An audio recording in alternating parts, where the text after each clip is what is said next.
안녕하십니까. 커마 1급 필기 강사 공석입니다. 자, 2014년 3회 스프레드시트 일반 기출문제 풀이를 시작을 하겠습니다.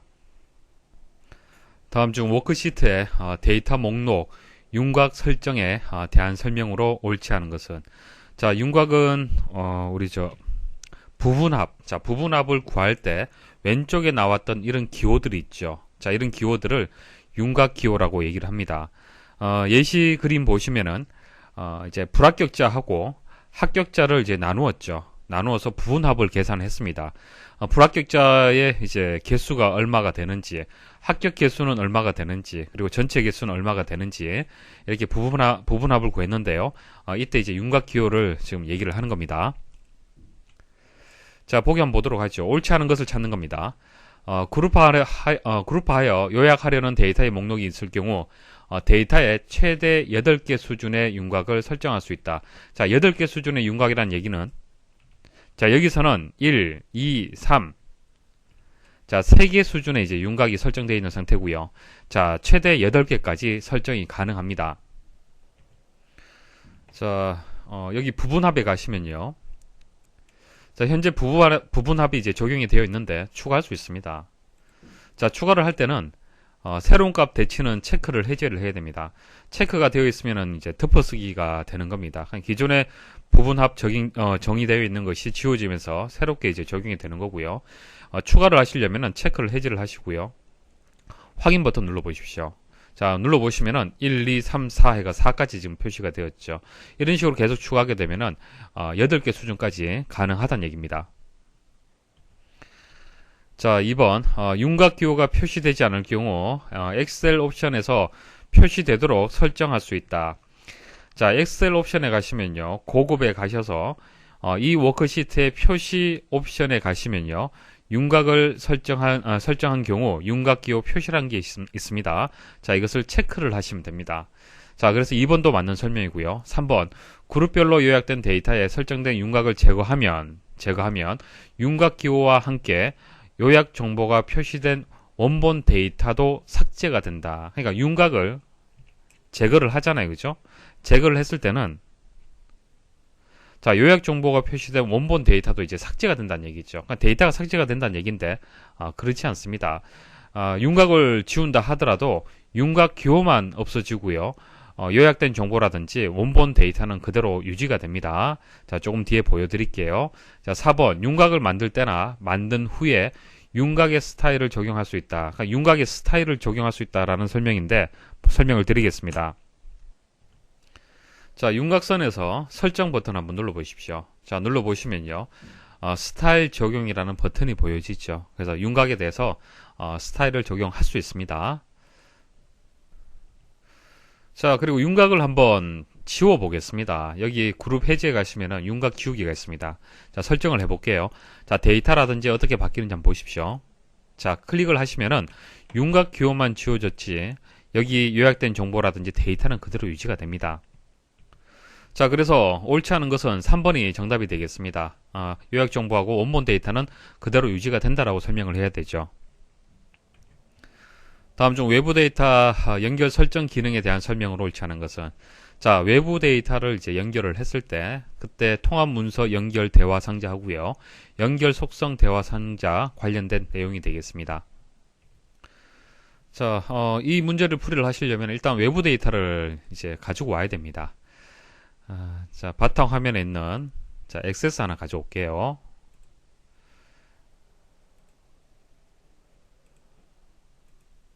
자, 이렇게 해서 이제 외부 데이터가 연결이 되어 있습니다. 자, 이 상태에서 한번 기능을 수행을 해 보겠습니다. 자, 여기 보시면 연결에 연결이 있습니다. 이거 눌러 보시면요, 통합 문서 연결이라는 대화 상자가 나옵니다. 자, 이 대화 상자에서 시트라든지 이름이라든지 위치, 값, 수식에 대한 정보들이 나옵니다. 그러니까 현재 01회 정답이라는 액세스 파일이 연결이 되어 있고요, 그 연결되어 있는 위치가 이렇게 표시가 된다는 얘기예요. 그래서 1번에 대한 설명 맞습니다. 통합문서 연결 대화 상자에서 시트, 이름, 위치, 값, 수식 등 통합문서에서 사용되는 연결 위치 정보가 제공된다. 이거 맞는 설명이죠. 2번 연결 속성 대화 상자에서 일정한 시간 간격으로 외부 데이터를 자동으로 새로 고치거나 업데이트 할 수 있다. 자, 통화문서 연결 대화 상자에서 속성 버튼이 있습니다. 자, 속성 버튼 누르게 되면은 연결 속성 대화 상자가 나옵니다. 자, 이번 보기는 연결 속성 대화 상자에 대한 문제가 되는 겁니다. 자, 연결 속성 대화 상자에 보시면은 새로 고침 옵션이 있는데요. 어떻게 새로 고침을 할 거냐? 자, 그것을 설정을 할 수 있습니다.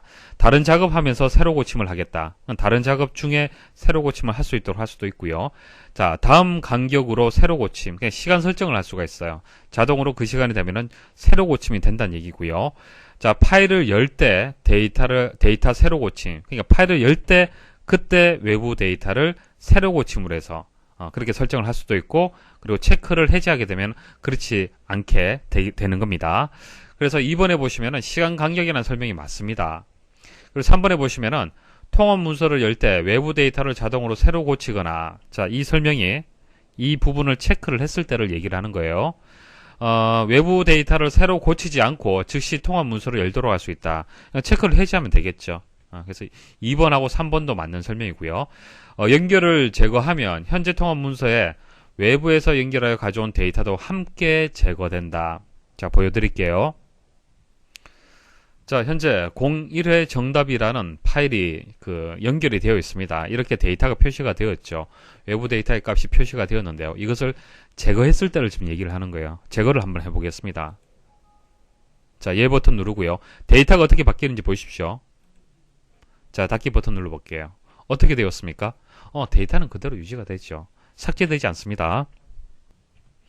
자, 그래서 4번이 정답이 되겠네요. 제거된다라고 했기 때문에 틀렸습니다. 다음 중 부분합에 대한 설명으로 옳지 않은 것은? 자, 부분합 기능 설명드리겠습니다. 자, 엑셀에는 자료를 쉽게 분석할 수 있는 여러 가지 기능들이 있습니다. 그 중에서 부분합은요, 사용이 간단하고요. 일반적으로 일상생활에서 많이 이용되는 그런 기능입니다. 자, 자격증을 떠나서 여러분들이 상식적으로 알고 계시면은 많은 도움이 되실 겁니다. 자, 부분합은요, 전체 데이터를 부분으로 분류하여 분석할 수 있도록 도와주는 기능이 되겠습니다. 자, 오른쪽 예시 한번 보십시오. 커마1급 필기 합격자 명단이 나와 있는데요. 자, 합격, 불합격자가 이렇게 섞여져 있는 상태입니다. 그러면은 이제 불합격자의 리스트, 합격자의 리스트를 구분하기도 힘들고요. 각각의 건수가 얼마가 되는지 계산하기가 좀 어렵습니다. 자, 그래서 이렇게 데이터를 두는 것이 아니라 이것을 부분합을 적용을 하면은 이렇게 나뉘게 되는 겁니다. 자, 불합격자 수, 그리고 합격자 수, 자, 그것을 이렇게 분류를 하고요. 그때 개수를 각각 구할 수가 있고요. 그리고 전체 개수는 또 얼마가 되는지 이것을 한눈에 보실 수가 있습니다. 자, 이거 보시면은 전체 개수는 이제 10건이 되고 10명이 되고요. 10명에서 불합격자는 7명이고 합격자는 3명이구나 라는 것을 한눈에 보실 수가 있잖아요. 그렇죠? 자, 이게 부분합의 기능이 되겠습니다. 그래서 합격 여부를 그룹화하여 그룹별 개수를 이렇게 계산을 할 수가 있습니다. 여기서 중요한 것은 합격 여부, 이제 필드, 항목이 되겠죠. 합격 여부를 기준해서 그룹화를 했다는 얘기입니다. 자, 실행하는 방법 보도록 하겠습니다. 먼저 범위를 지정을 합니다. 당연하죠. 자, 항목의 이름까지. 자, 이 이름까지 같이 포함을 해서 범위 설정을 해야겠죠. 범위 설정을 하고요. 그리고 중요한 것은 정렬을 해야 됩니다. 정렬을 해야지만 제대로 된 부분합의 결과를 보실 수가 있습니다. 자, 합격 여부를 기준해서 이것을 오름차순으로 정렬을 하든 내림차순으로 정렬을 하든 상관없습니다. 정렬 방식은 상관없는데 중요한 것은 반드시 정렬을 해야 된다는 거. 자, 뒤에 제가 실습을 하면서 정렬하지 않았을 때 어떤 결과가 나오는지 보여드릴게요. 자, 그래서 정렬을 하고요. 그 다음 데이터 윤곽선에서 부분합을 클릭을 해서 실행을 하면 됩니다. 자, 부분합 실습 한번 해보겠습니다. 범위 선택을 하고요. 정렬하지 않고 바로 부분합을 한번 적용을 해보겠습니다. 자, 여기 보시면은 데이터의 윤곽선에 부분합이 있습니다. 적용을 해볼게요. 자, 여기서 그룹할 항목은요, 합격 여부가 되겠습니다. 합격 여부 선택을 하고요. 자, 합격 여부에 대해서 무엇을 우리가 알고 싶습니까? 건수를 구하고 싶어요. 그래서 여기 보시면은 부분합에 계산할 항목, 자, 이 함수가 적용될 항목도 합격 여부가 되고요. 이 합격 여부에 대해서 개수를 구하겠다라고 선택을 한 겁니다. 자, 일단 여기까지 하고 한번 결과 일단 보도록 하겠습니다. 자, 확인 버튼 눌러볼게요. 어떻게 되었습니까?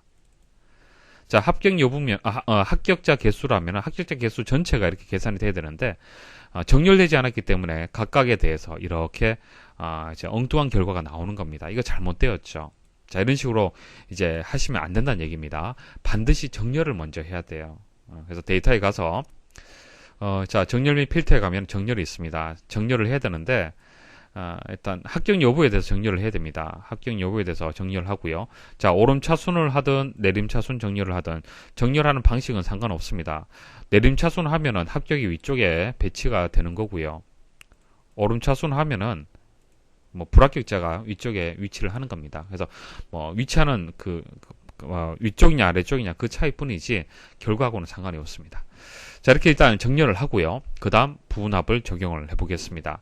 자, 그룹화할 항목은 합격 여부가 되고 그 다음 합격 여부에 대해서 개수를 구할 겁니다. 이때 사용할 함수는요, 여러 개가 있습니다.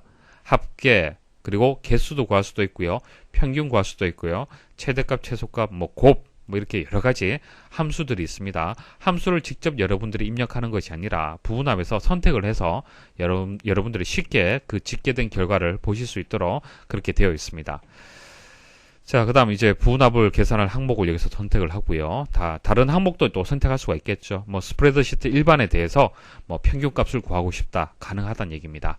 자, 그리고 아래쪽에 설명 잘 들어보십시오. 자, 새로운 값으로 대치. 자, 새로운 값으로 대치라는 것은 현재 부분합이 적용되지 않은 상태죠. 여기서는 체크를 하든 체크하지 않아도 상관없습니다. 하지만은 만일 이전에 부분합이 적용되어 있는 상태, 그 상태에서 다시 현재 부분합을 적용을 한다. 그럴 때는 체크를 하게 되면은 이전의 부분합이 지워집니다. 덮어쓰기가 되는 거예요. 체크를 해제하게 되면은 이전의 부분합이 남아있는 상태에서 현재 부분합이 적용이 되는 겁니다. 이해하시겠죠? 그래서 보통은 이렇게 중복해서 부분합을 적용하지 않을 때는 체크를 합니다. 자, 그리고 그룹 사이에 페이지 나누기. 자, 적용하면은 불합격자 그리고 합격자 이렇게 나뉘게 되겠죠. 자, 이것을 이제 페이지를 나누게 되면은 출력하게 되면은 각각에 대해서 출력이 되는 겁니다. 한 장이 출력되는 것이 아니라. 자, 그리고 데이터 아래에 요약 표시, 그러니까 불합격자에 대한 어떤 요약된 결과 보겠다. 합격자에 대한 어떤 요약된 결과를 보겠다. 그럴 때는 체크를 해야 됩니다. 그래서 보통은 새로운 값으로 대치하고요.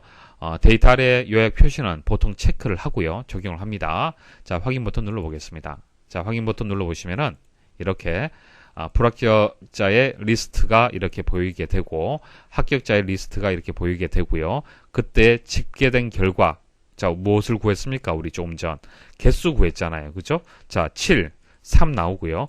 그리고 전체 개수는 얼마가 되는지 이렇게 나옵니다. 자, 그리고 왼쪽에 보시면은 자, 어떤 새로운 이렇게 기호가 만들어졌죠. 이게 윤곽 기호인데요. 자, 보세요. 자, 1번 한번 눌러볼게요. 자, 1번 눌러보면은 전체 개수만 집계된 결과를 바로 볼 수 있습니다. 그러니까 전체 데이터를 보는 것도 개수가 많으면 복잡할 수 있잖아요. 그죠? 그래서 전체 개수. 그 다음 2번 누르면은 불합격자 개수, 합격자 개수, 전체 개수. 3번은 전체 리스트하고 집계된 결과도 같이 볼 수가 있는 겁니다. 자, 이거 윤곽기호가 되는 겁니다. 자, 그리고 여기서 만일 부분합 적용한 것을 지우고 싶다. 자, 지우고 싶은 경우도 있겠죠. 동일해요. 부분합에 가서 모두 제거 있죠. 모두 제거 누르시면 됩니다. 자, 누르시면은 원래 데이터로 되돌려지게 되는 겁니다. 자, 여러분들 그 실기시험을 보실 때 부분합 문제가 나옵니다. 그럼 부분합 문제를 풀다가 잘못 풀이를 했다. 그럴 때는 원래 데이터로 되돌려 할 필요가 있을 수가 있겠죠. 그때 이제 제거를 하시면 됩니다. 자, 이제 부분합에 대한 개념 잡으셨죠? 각각의 이제 이 기능들이 어떤 기능인지 아실 겁니다. 자, 이해가 잘 안 되시면은 실습 한번 해보십시오. 실습 직접 여러분들이 체크해보고 체크도 한번 제거해보고 다른 것도 한번 체크를 한번 해보는 겁니다. 그래서 필기 공부할 때 암기 위주로 하지 마시고요. 자, 이와 같이 실습 위주로 해서 연습을 하시면은 필기 합격은 당연하고요. 실기까지 준비가 되는 겁니다. 실기. 자, 실기가 이런 식으로 출제가 되는 거예요. 그래서 실기까지 준비하신다 생각하시고 그렇게 꼼꼼하게 연습을 통해서 개념 이해를 하시면은 문제풀이가 더더욱 쉬울 겁니다. 겁니다. 자, 이런 내용들 금방 말씀드렸던 내용들이고요. 시험에 나옵니다, 이거. 자, 그다음 주의할 내용 말씀을 드릴게요. 이게 뭐 바르게 혹은 틀리게 문제에 나옵니다. 그럴 때 여러분들이 판단할 수 있어야 돼요. 자, 이 내용이 맞는지 틀린지 판단할 수 있어야 됩니다. 자, 첫 행에는 열 이름표가 있어야 한다. 자, 열 이름표가 뭡니까? 이거죠. 반드시 있어야겠죠. 자, 기준이 항목 이름이 있어야지 어떤 분석을 할 수가 있잖아요. 그죠?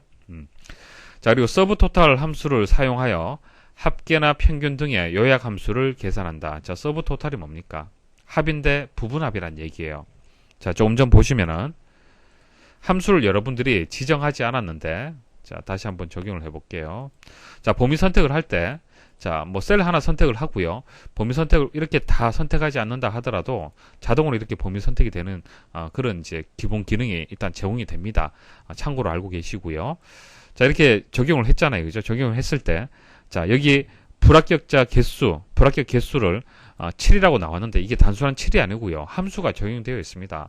서브토탈이라는 함수가 이렇게 적용이 되어 있어요. 그러니까 여러분들이 함수를 직접 입력하지 않는다 하더라도, 자, 우리 대화상자에서 개수라는 함수를 이용하겠다라고 선택을 했잖아요. 그죠? 그렇기 때문에 엑셀에서 자동으로 이렇게 함수가 적용이 되는 겁니다. 그래서 집계된 결과를 이렇게 보시면은 함수가 적용된 것을 확인을 할 수가 있습니다.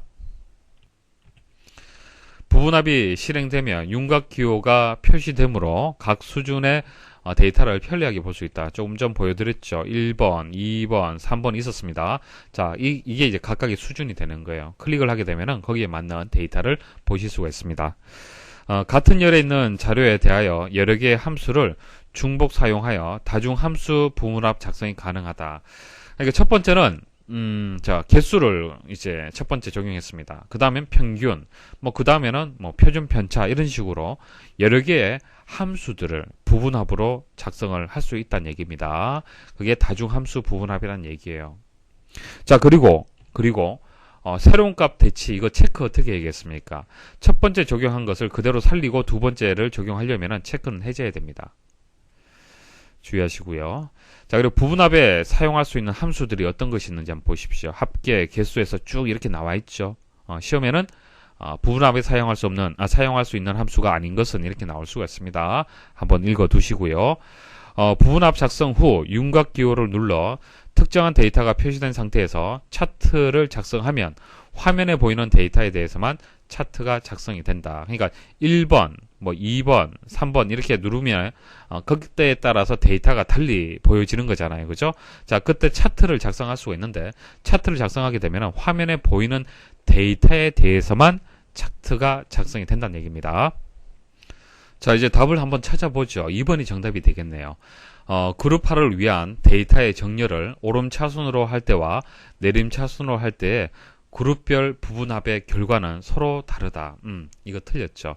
말씀드렸다시피 정렬 방식하고는 상관이 없습니다.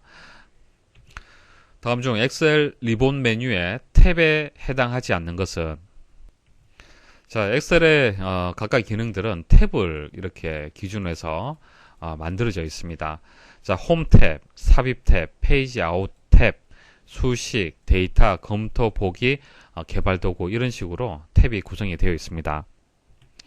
자, 정답이 되는 것은 이제 4번 편집이 되겠습니다. 편집은 탭으로 제공하는 것이 아니고요. 편집은 이제 홈 탭에 가면요. 홈 탭에 보시면은 클립보드, 글꼴, 맞춤 이렇게 나와 있죠. 이게 그룹이 됩니다. 그룹. 그래서 엑셀은 탭 아래에 그룹 있고요. 자, 그룹 중에서 이제 편집 그룹이 있죠. 그래서 편집은 탭이 아니고 그룹입니다. 그룹. 그리고 그 편집 내에 있는 이런 것들이 있죠. 이런 것들을 우리 명령이다. 그렇게 얘기를 합니다. 그래서 탭 그룹 명령으로 구성이 되어 있습니다. 다음 중 외부 데이터 연결 설정 기능에 대한 설명으로 옳지 않은 것은, 자, 외부 데이터를 이제 연결을 했을 때 그때 통합 문서 연결 대화 상자 하고요. 연결 속성 대화 상자 관련된 내용이 되겠습니다. 자, 이 문제를 풀이를 하시려면 일단 외부 데이터를 이제 가지고 와야 됩니다. 자, 바탕 화면에 있는 자, 액세스 하나 가져올게요.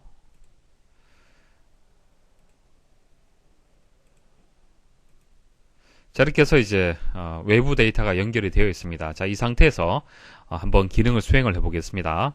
자, 여기 보시면 연결에 연결이 있습니다. 이거 눌러 보시면요, 통합 문서 연결이라는 대화 상자가 나옵니다. 자, 이 대화 상자에서 시트라든지 이름이라든지 위치, 값, 수식에 대한 정보들이 나옵니다. 그러니까 현재 01회 정답이라는 액세스 파일이 연결이 되어 있고요. 그 연결되어 있는 위치가 이렇게 표시가 된다는 얘기예요. 그래서 1번에 대한 설명은 맞습니다. 통합문서 연결 대화 상자에서 시트, 이름, 위치, 값, 수식 등 통합문서에서 사용되는 연결 위치 정보가 제공된다. 이거 맞는 설명이죠. 2번, 연결 속성 대화 상자에서 일정한 시간 간격으로 외부 데이터를 자동으로 새로 고치거나 업데이트할 수 있다. 자, 통합문서 연결 대화 상자에서 속성 버튼이 있습니다. 자, 속성 버튼 누르게 되면 연결 속성 대화 상자가 나옵니다. 자, 이번 보기는 연결 속성 대화 상자에 대한 문제가 되는 겁니다. 자, 연결 속성 대화 상자에 보시면은 새로 고침 옵션이 있는데요. 어떻게 새로 고침을 할 거냐? 자, 그것을 설정을 할 수 있습니다. 다른 작업하면서 새로 고침을 하겠다. 다른 작업 중에 새로 고침을 할 수 있도록 할 수도 있고요. 자, 다음 간격으로 새로 고침, 그냥 시간 설정을 할 수가 있어요. 자동으로 그 시간이 되면은 새로 고침이 된다는 얘기고요. 자, 파일을 열 때 데이터 새로 고침, 그러니까 파일을 열 때 그때 외부 데이터를 새로 고침을 해서 그렇게 설정을 할 수도 있고, 그리고 체크를 해제하게 되면 그렇지 않게 되는 겁니다. 그래서 2번에 보시면은 시간 간격이라는 설명이 맞습니다. 그리고 3번에 보시면은 통합 문서를 열 때 외부 데이터를 자동으로 새로 고치거나, 자, 이 설명이 이 부분을 체크를 했을 때를 얘기를 하는 거예요. 외부 데이터를 새로 고치지 않고 즉시 통합 문서를 열도록 할 수 있다. 체크를 해제하면 되겠죠. 그래서 2번하고 3번도 맞는 설명이고요. 연결을 제거하면 현재 통합 문서에 외부에서 연결하여 가져온 데이터도 함께 제거된다. 자, 보여드릴게요. 자, 현재 01회 정답이라는 파일이 연결이 되어 있습니다. 이렇게 데이터가 표시가 되었죠. 외부 데이터의 값이 표시가 되었는데요. 이것을 제거했을 때를 지금 얘기를 하는 거예요. 제거를 한번 해보겠습니다. 자, 예 버튼 누르고요. 데이터가 어떻게 바뀌는지 보십시오. 자, 닫기 버튼 눌러볼게요. 어떻게 되었습니까? 데이터는 그대로 유지가 되죠. 삭제되지 않습니다. 자, 그래서 4번이 정답이 되겠네요. 제거된다라고 했기 때문에 틀렸습니다. 다음 중 아래에 시나리오 요약 보고서에 대한 설명으로 옳지 않은 것은? 시나리오 설명드리겠습니다. 자, 시나리오가 왜 필요한지 말씀을 드릴게요. 어떤 사건에 따른 여러가지 가상적인 결과를 예측하기 위해서 시나리오란 것이 필요한 겁니다. 자, 아래쪽 예시 한번 보십시오. 지금 현재 컴퓨터 일반, 스프레드시트 일반, 데이터베이스 일반 이 세 과목에 대해서 점수가 이렇게 나와 있고요. 자, 현재 점수일 때는 평균값이 얼마인지 이렇게 나와 있습니다. 자, 그런데 이 상태에서 한번 우리가 어떤 예측을 한번 해보겠습니다. 어떤 가상의 결과를 만들어 볼게요. 데이터베이스 일반이 현재는 30점인데요. 자, 이게 80점일 때, 80점으로 증가가 되었을 때 평균값은 얼마가 될까요? 자, 그리고 10으로 감소가 되었을 때, 자, 이 평균값은 또 얼마가 될까요?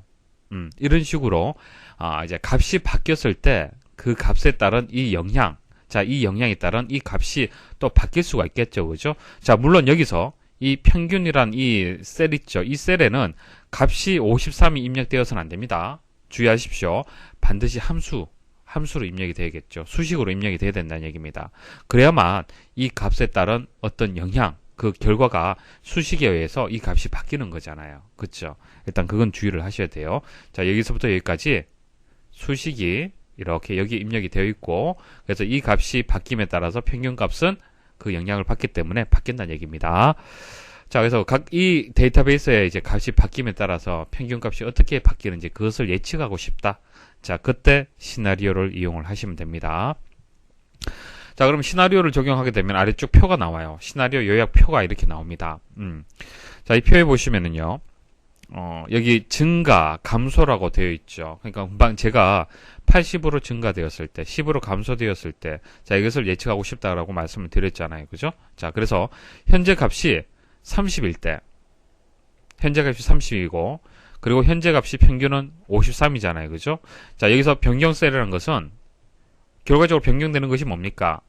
데이터베이스 일반에 E의 두 번째 셀이잖아요. 그쵸? E의 두 번째 셀. 이게 변경 셀이 되는 거예요. 그래서 변경 셀은 결과 셀의 값을 예측할 수 있는 숫자 값이 입력이 되는 겁니다. 입력되는 셀이에요. 그래서 뭐 여기에다가 80 혹은 10이라는 숫자가 들어가겠죠. 자, 그 다음 결과 셀이라는 것은 F 두 번째. 자, 결과 셀은 자, 이것은 변경 셀이 되고 이것은 결과 셀이 되는 겁니다. 자, 이 변경되는 값에 따라서 결과 셀은 달라지겠죠. 그래서 결과 셀에는 수식이 입력되어 있어야 됩니다. 그래서 수식이 입력되어 있는 셀이 결과 셀이 되는 겁니다. 일단 판단할 수가 있겠죠. 변경 셀이 무엇인지 결과 셀이 무엇인지 이해를 하셔야 됩니다. 그래서 현재 값은 30, 53이에요. 근데 증가될 때 80으로 변경 셀이 바뀐다, 변경된다. 그랬을 때는 결과 셀은 70으로 바뀐다. 자, 그 다음 10으로 감소가 되었을 때는 어떻게 되느냐. 그때는 결과 셀이 47이 된다라는 이제 그 어떤 예측된 결과를 보실 수가 있습니다.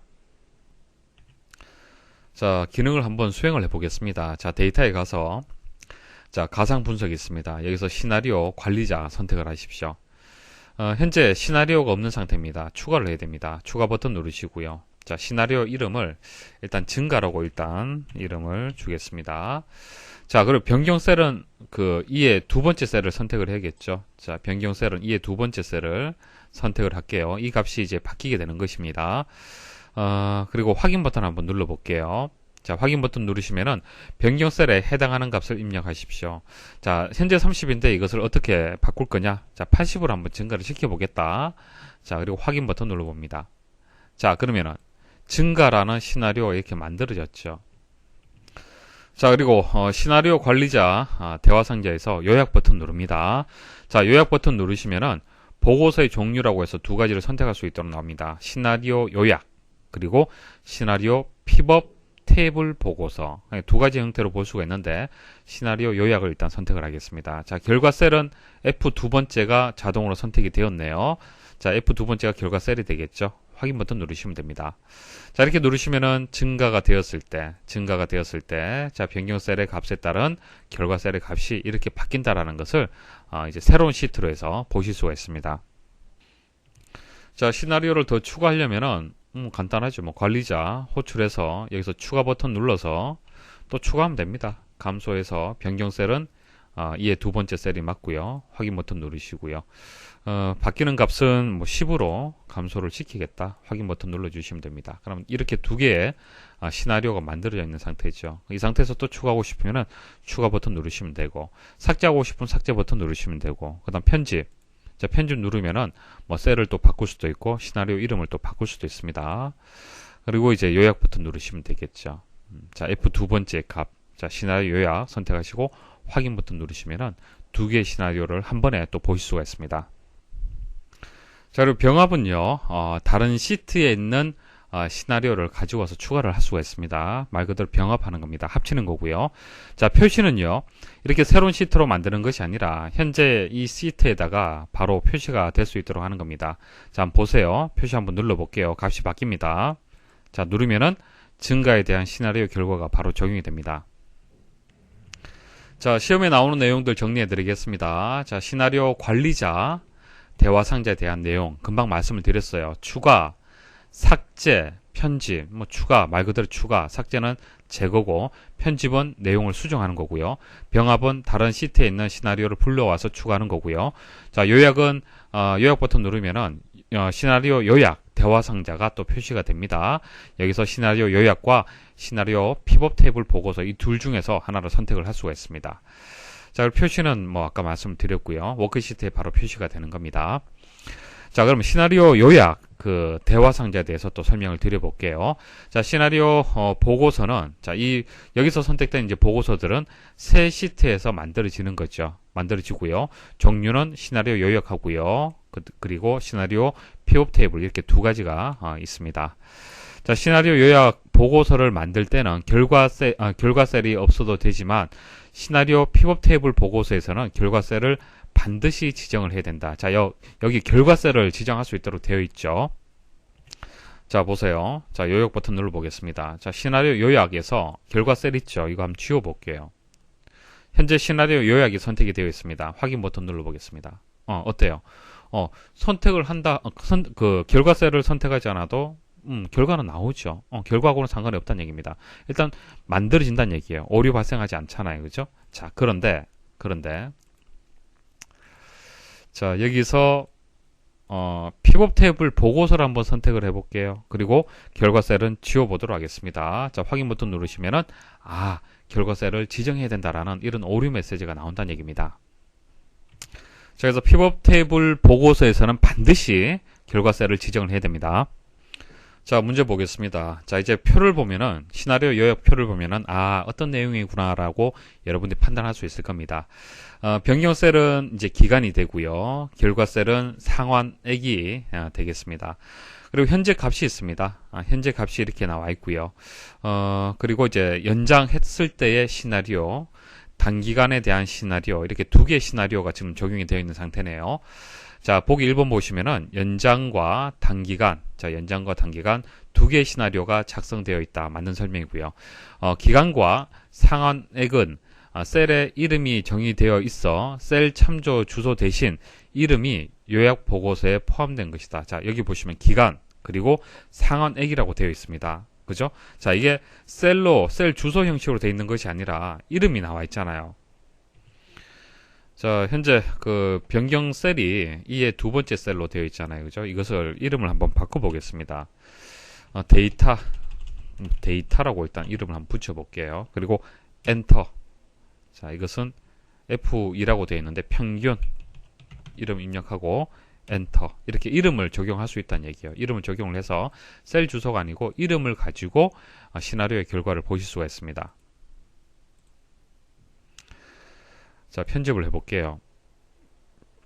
자, 변경 셀이 이게 두 번째죠. 자, 확인 버튼 누르시고, 자, 확인 누르시고요. 자, 요약 한번 보겠습니다. 자, 이렇게 확인 버튼 누르시면요. 조금 전하고 다르죠? 여기 보시면 변경 셀의 데이터, 평균 이렇게 표시가 되었습니다. 자, 조금 전에는 이렇게 셀 주소가 이렇게 나와 있었고요. 금방 만든 것은 조금 전 이름을 적용했던 그 내용이 표시가 된 겁니다. 자, 2번 맞는 설명이고요. 3번 변경 셀은 수식이 입력되어 있는 셀이고 이거 설명 틀렸네요. 변경 셀은 수식이 입력되어 있는 셀이 아니고 숫자가 입력되어야 되고 결과 셀, 그러니까 여기 상환액이 되겠습니다. 상환액에 수식이 입력되어 있어야만 이 값이 바뀜에 따라서 영향을 줄 수가 있는 겁니다. 그래서 설명이 잘못되었네요. 결과 셀은 변경 셀의 값을 예측할 수 있는 숫자 값이 입력되어 있는 셀이다. 지금 반대로 설명을 했네요. 4번 현재 값 열은 현재 값 열은 시나리오 요약 보고서 작성 시점의 변경 셀 값들을 나타낸다.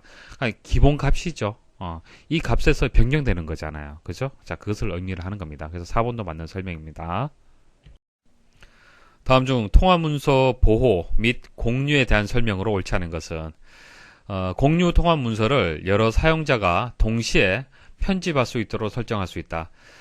이런 겁니다. 공유 통화 문서라는 것은 통화 문서가 하나 있으면은 자, 여러 사람들이 이 내용을 수정하고 싶다. 추가하고 싶다. 이런 경우 있을 수 있습니다. 예를 들어서 기획팀에서 기획 문서가 하나 있는데 아이디어가 생길 때마다 사용자들이 추가해야겠다. 이 파일 하나에다가 여러 사람들이 좀 그 데이터를 추가한다든지 삭제를 하고 싶다. 그런 경우 있을 수가 있잖아요. 그죠? 그게 공유 통합 문서가 되는 거예요. 그러니까 나만 사용하는 것이 아니라 여러 사람들이 공동으로 작업을 할 수 있게끔 해주는 그런 기능이 되는 겁니다. 그래서 1번에 대한 설명은 맞고요. 자, 2번 공유된 통합 문서에서는 조건부 서식을 추가하거나 변경할 수 없다. 이거 맞는 설명입니다. 단순한 이제 입력 편집은 가능합니다. 그렇지만 조건부 서식, 차트, 시나리오, 분합, 그리고 데이터 테이블, 피벗 테이블 보고서, 매크로 등은 추가하거나 변경할 수 없습니다. 그래서 맞는 설명이고요. 3번 사용자별로 공유된 통합 문서를 열기 위한 암호를 다르게 설정할 수 있다. 자, 사용자별로 해서 암호를 다르게 설정할 수는 없습니다. 통합 문서 하나에만 암호를 지정할 수 있어요. 그래서 그 암호를 사용자끼리 이제 공유를 해야겠죠. 서로 알고 있어야 됩니다. 그래서 3번이 정답이 되고요. 4번 필요시 공유 통합 문서에서 특정 사용자의 연결을 끊을 수가 있다. 통합 문서 공유의 편집 탭에 보시면요.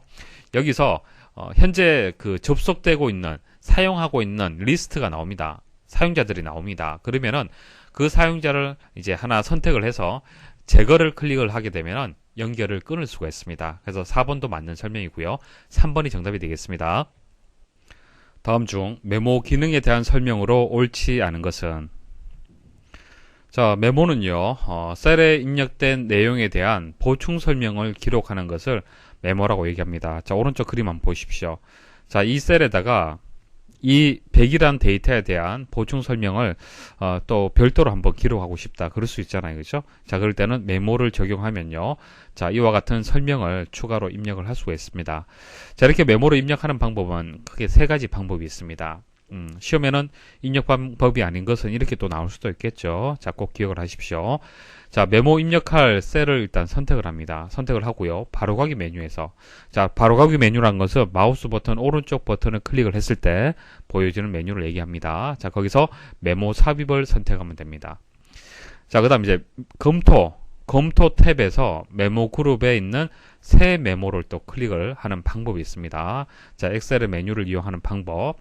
자, 그 다음 단축키 Shift하고 F2번을 누르면은 또 메모를 입력을 할 수가 있습니다.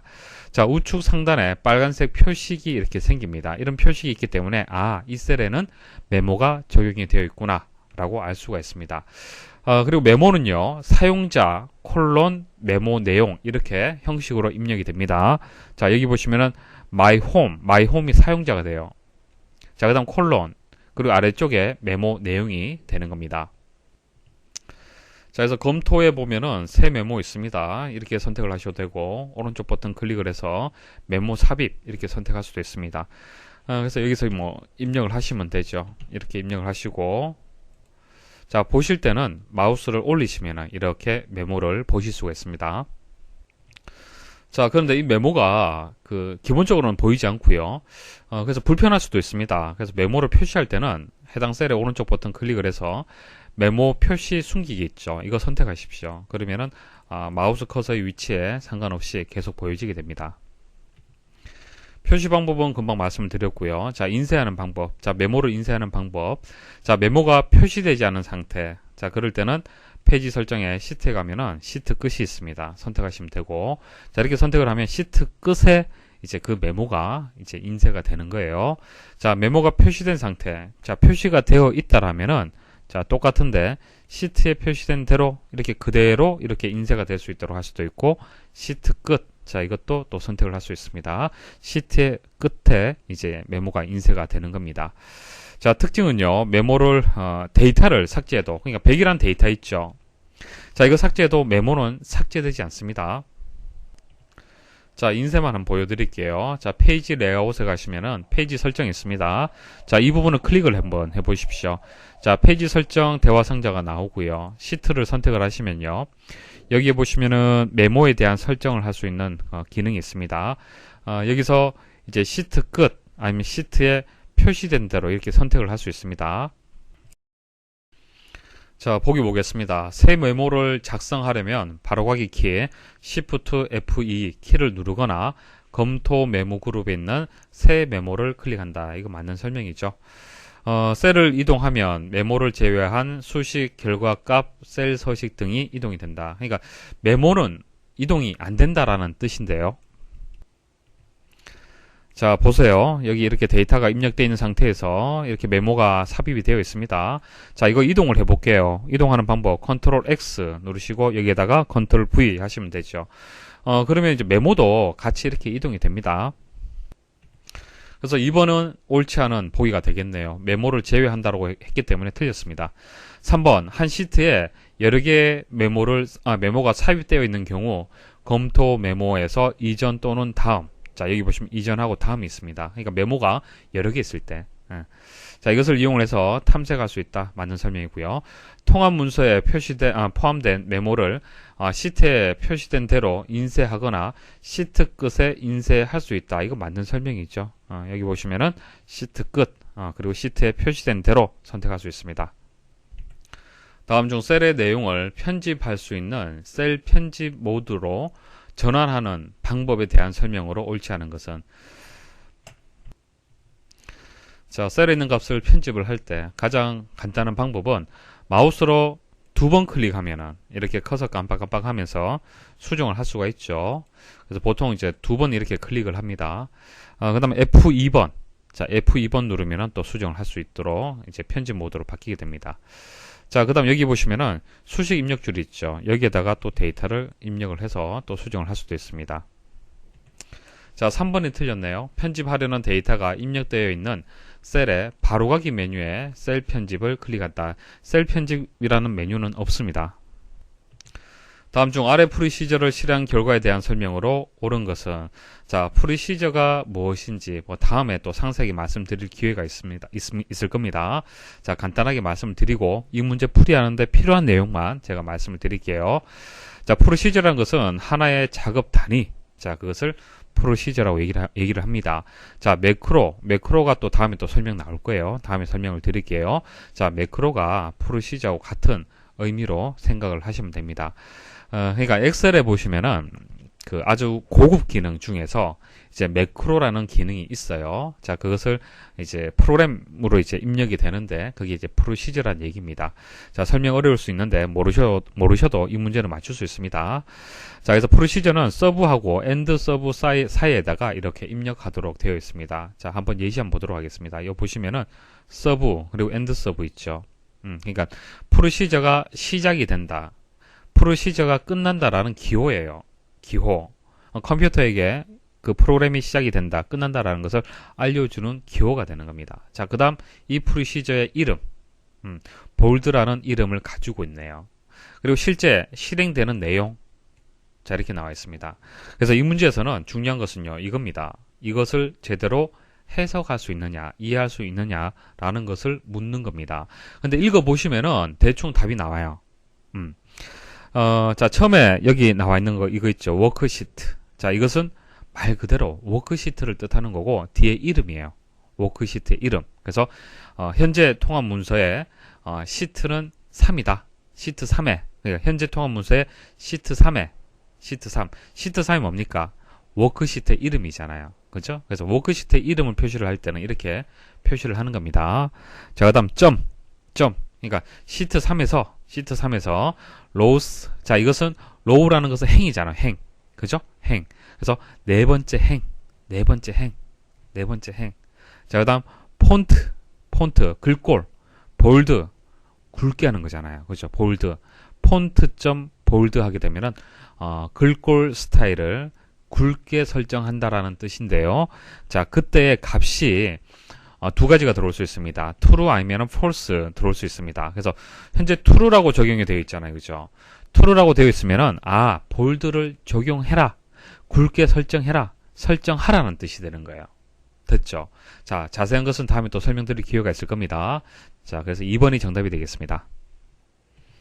다음 중 엑셀의 워크시트 관리에 대한 설명으로 옳지 않은 것은 1번 워크시트의 이름은 최대 31자까지만 지정할 수 있다. 이거 맞는 설명입니다. 여러분들 기억을 좀 하셔야 되는데 이제 공백을 포함할 수가 있고요. 공백을 포함해서 최대 31자까지 지정을 할 수 있습니다. 그리고 참고로 자, 이름을 지정을 할 때는 곱하기 그리고 나누기 콜론 물음표 대괄호 이런 것들은 이런 특수 문자 있죠. 이런 것들은 사용할 수 없습니다.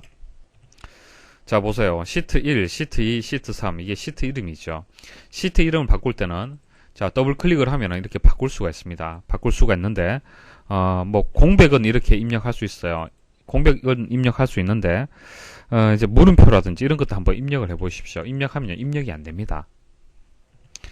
2번 여러 개의 워크시트에 데이터를 동시에 입력하고 편집할 수 있다. 자, 데이터를 입력을 할 때 시트 하나만 선택된 상태에서 이렇게 데이터 입력하잖아요. 그럼 다른 시트에는 당연히 입력이 안 되겠죠. 하지만은 이제 시트를 이제 한 번에 선택을 하는 방법이 있어요. 자, 하나 선택하고 컨트롤 키 누르고 또 선택, 그리고 또 선택, 이렇게 세 개의 시트를 한 번에 선택을 해 보십시오. 자, 이 선택한 상태에서 데이터 입력해 볼게요. 자, 엔터. 자, B의 세 번째 셀에다가 입력을 했습니다. 그러면은 다른 셀에도 같이 이렇게 입력이 됩니다. 그래서 동시 입력, 동시 편집이 가능합니다. 3번 시트 전환 시 Alt 페이지 업 키를 누르면 이전 워크시트로 이동하고 Alt 페이지 다운 키를 누르면 다음 워크시트로 이동한다. 이거 틀렸습니다. Alt가 아니고요. 컨트롤입니다. 컨트롤. 자, 컨트롤하고 페이지 업 누르면은 이전 시트, 컨트롤 누르고 페이지 다운 누르면은 다음 시트로 이동이 됩니다. 자, 현재 시트 2가 선택이 되어 있는 상태입니다. 키보드에서 컨트롤 키 누르고요. 페이지 다운과 페이지 업을 한번 눌러 보십시오. 이렇게 이동이 되죠. 4번 시트 탭을 색으로 구분하여 더욱 알아보기 쉽게 만들 수 있다. 가능합니다. 해당 시트 이름에다가 오른쪽 버튼 클릭을 하면요. 바로가기 메뉴가 나오죠. 거기서 탭 3개 있습니다. 여기서 선택할 수 있습니다. 다음 중 아래 워크시트를 이용한 수식의 결과값이 색과 다른 것은, 자, 하나가 다른 결과를 만든다는 얘기인데요. 일단 각각의 함수에 대해서 말씀을 드리겠습니다. 자, if 에러인데요. 자, if문은 잘 아시죠? if 조건문이잖아요. 그죠? 자, if 에러도 마찬가지입니다. 조건문인데요. 자, 이런 겁니다. 자, 에러냐 아니냐를 판단하는 거예요. 에러 유무를 확인을 하는 겁니다. 그래서 인수가 2개 들어갑니다. 하나는 계산식이 들어가고요. 또 하나는 오류 메시지가 들어가요. 그래서 계산식이 에러이면은 이 오류 메시지가 표시가 되고요. 자, 계산식이 오류가 아니면은 결과를 표시를 해주는 거예요. 어떤 의미인지 이해를 하시겠습니까? 계산식을 가지고 이 계산식의 결과가 제대로 나오는 경우가 있을 거고요. 오류가 발생하는 경우가 있을 거 아니에요. 그렇죠? 그래서 계산식이 정확하게 맞다, 오류가 아니다라고 했을 때는 이 계산식 결과가 나오는 거고요. 오류라면은 이 오류 메시지가 보여지는 겁니다. 자, 예시 보시면요. 자, if 에러에서 3 더하기 2라는 계산식이 들어갔어요. 그리고 오른쪽에는 두 번째 인수에는 오류 메시지, 에러 발생이라고 들어갔습니다. 자, 그럼 결과 어떻게 될까요? 자, 계산식이 에러입니까 아닙니까? 에러가 아니잖아요. 그러면은 결과가 그대로 표시가 된다는 얘기입니다. 자, 아래쪽 보도록 하겠습니다. 자, if 에러에서 5에다가 0을 나누어라. 이거 무슨 오류죠? 디비전 오류죠. 나눗셈 오류. 0으로 나누었을 때 당연히 오류 발생을 합니다. 그래서 이 결과가 오류가 되기 때문에 에러 발생이라는 텍스트, 오류 메시지가 표시가 된다는 얘기예요. 자, 그래서 이런 if 에러는 어떨 때 이용을 하겠습니까? 계산식이 오류 발생 가능성이 있을 때, 그죠? 오류 발생 가능성이 있을 때 이렇게 오류 메시지를 보여주기 싫다는 얘기예요. 오류 메시지를 보여주는 것이 아니라 이 오류 메시지와 관련된 그냥 메시지, 오류 메시지만 어떤 그 문자열만 보여주고 싶다라고 할 때는 이렇게 if 에러를 이용을 하는 겁니다. is logical 함수 말씀드리겠습니다. 말 그대로 여기 들어오는 인수가 논리 값이냐 아니냐를 판단하는 겁니다. 그래서 논리 값이란 것은 true 아니면 false를 얘기를 하는 겁니다. 그래서 인수가 만일 true가 들어갔다, 그럼 이것은 논리 값이 되겠죠. 그럼 이 결과는 이제 예가 되기 때문에 true의 결과를 만들어내는 거고요. 근데 문자열로 해서 이렇게 만일 입력이 되었다. 자, true가 문자열로 이렇게 큰 따옴표를 묶게 되면 문자열의 역할을 하는 겁니다. 이것은 논리값이 아니죠. 자, 이렇게 문자열이 들어왔을 때는 논리값이 아니기 때문에 false가 반환이 되는 겁니다. is error 함수 말씀을 드리겠습니다. 말 그대로 들어온 인수가 에러냐 아니냐를 판단하는 겁니다. 그래서 에러, 오류면은 true가 이제 반환이 되는 거예요. 자, 아래쪽에 이제 오류값들의 이제 목록들이 나와 있는데, 뭐 대표적인 오류값들이 되겠습니다. 예를 들어서 이런 거예요.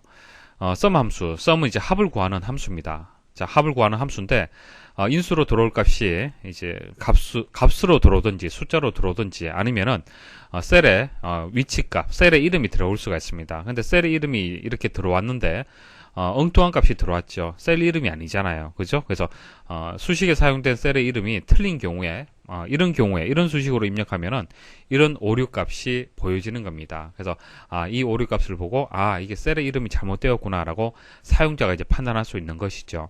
그래서 이런 오류 값이 인수로 들어왔을 때는 이제 true가 된다는 뜻입니다. 자, 그다음 예시 보시면은 파워 함수가 이용이 되었는데, 파워 함수는요 거듭 제곱을 구하는 겁니다. 그러니까 1234의 지수가 이 값이란 얘기예요. 그래서 이거 엄청나게 큰 수가 되겠죠. 이런 식으로 함수를 입력을 하면요 이와 같은 오류 메시지가 나옵니다. 그래서 수의 범위를 벗어났기 때문에 이런 오류가 발생을 하고요. 그리고 5에다가 0을 나누면은 이거 나눗셈 오류죠. 잘못된 거죠. 0으로 나누게 되면 무한대가 되잖아요. 그죠? 그래서 디비전 오류가 발생을 하는 겁니다. 나눗셈 오류가 발생을 하고요. 자, 그리고 vlookup. 자, vlookup은 뭐 다음에 말씀을 드릴 건데, 찾는 함수입니다. 찾는 함수인데요. 자, 101-3011이라는 것을 찾아라. 범위에서 찾아라라고 했는데, 자, 이 범위에 보니까 이 값이 없더란 얘기죠. 그래서 찾는 값이 없을 때, 함수나 수식에 사용할 수 없는 값을 지정을 했을 경우, 자, 이와 같은 경우에는 이런 오류가 발생을 합니다. 자, 그래서 오류 값이 여러 가지가 있는데, 이런 오류가 들어오면은 이것은 true가 된다는 거 일단 기억을 하셔야 되고, 이거하고 비슷한 오류가 OR이 빠진 isError 함수가 있습니다. 자, 이거 차이점 뭐냐면은, 일단 오류이면은 true를 반환한다는 것은 맞는데요. 오류 중에서 n/a라는 오류 있죠. 금방 말씀드렸던, 자, 그 사용할 수 없는 값이 지정되었을 때 발생하는 오류. 이 오류는요, 이 isError에서는 오류가 아닌 것으로 판단을 합니다. 그래서 isError에서는 이렇게 오류 값이 들어가면 true죠. true가 맞습니다. 그런데 OR이 빠진 isError에서는 이것은 오류가 아니다라고 판단하기 때문에 결과는 false가 되는 겁니다. 차이점 이해를 하십시오. isNumber. 자, isNumber는 인수로 들어온 것이 숫자냐 아니냐 판단하는 겁니다. 숫자면은 true가 되는 거예요. 그래서 인수가 1이다. 이것은 true가 될 거고요.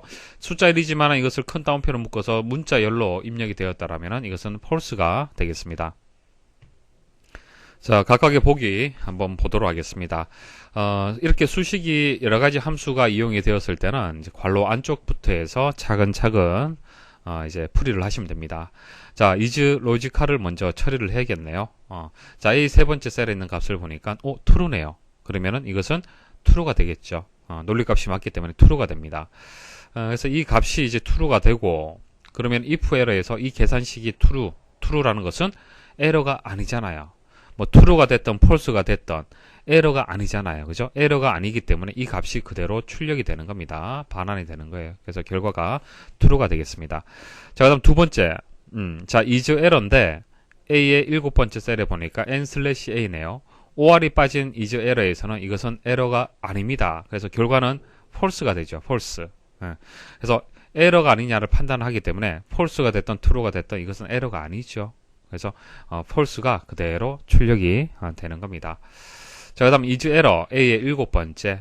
이것은 에러가 맞죠? isError에서는. 그래서 true가 되고, 자, 이거 true도 에러가 아니잖아요. 그래서 true가 그대로 표시가 되는 겁니다. 자, 그다음 4번에 보시면은, 자, isNumber A의 4번째. 숫자 맞네요. 그럼 true가 되죠. true가 되고, 그리고 if문에서 인수가 보통 이렇게 3개가 들어오죠. 첫 번째는 조건입니다. 조건. 자, 그다음 이 조건이 true일 때는, 자, 이 값이 출력이 되고요. false일 때는, 자, 이게 처리가 되는 겁니다. 자, 작동하는 원리. if는 3개의 인수가 들어간다. 첫 번째는 조건이 들어가고, 이 조건을 만족할 때는, 이제 그 두 번째, 이제 그 처리문이 처리가 되고, false일 때는 세 번째 인수가 처리가 된다. 자, 그렇게 기억을 하시면 돼요. 자, 그럼 조건에 들어있는 이 값이 true잖아요. 그죠? true이면은 이 값이 출력이 되는 거예요. 그래서 결과는 true가 되는 겁니다. 그래서 보시면은 2번만 false고 나머지는 다 true네요. 다음 중 현재 선택된 셀을 기준으로 왼쪽 두 번째 셀과 바로 왼쪽 셀을 곱하는 수식을 입력하는 VBA 코드로 옳은 것은, 자, 일단 설명을 좀 드리고 풀이하도록 하겠습니다.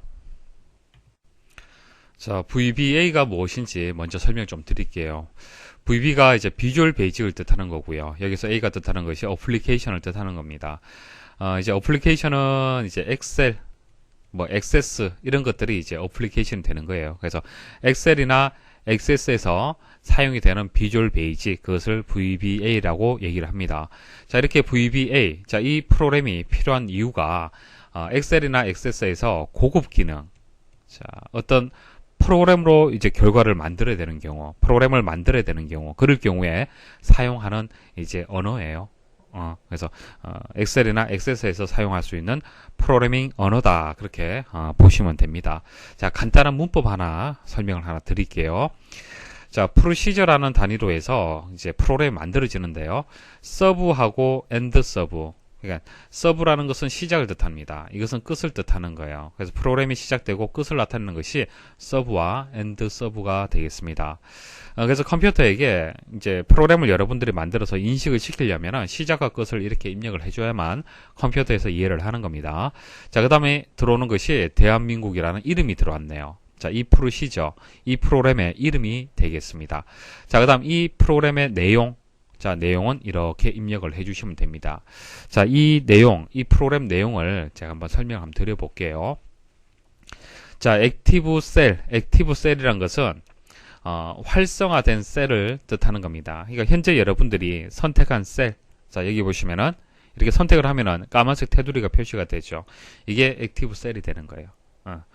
자, 포뮬러 R1, C1. 자, 이것은 R1, C1 양식으로, 형식으로, 그러니까 셀을 표시하는 방법이 두 가지가 있어요.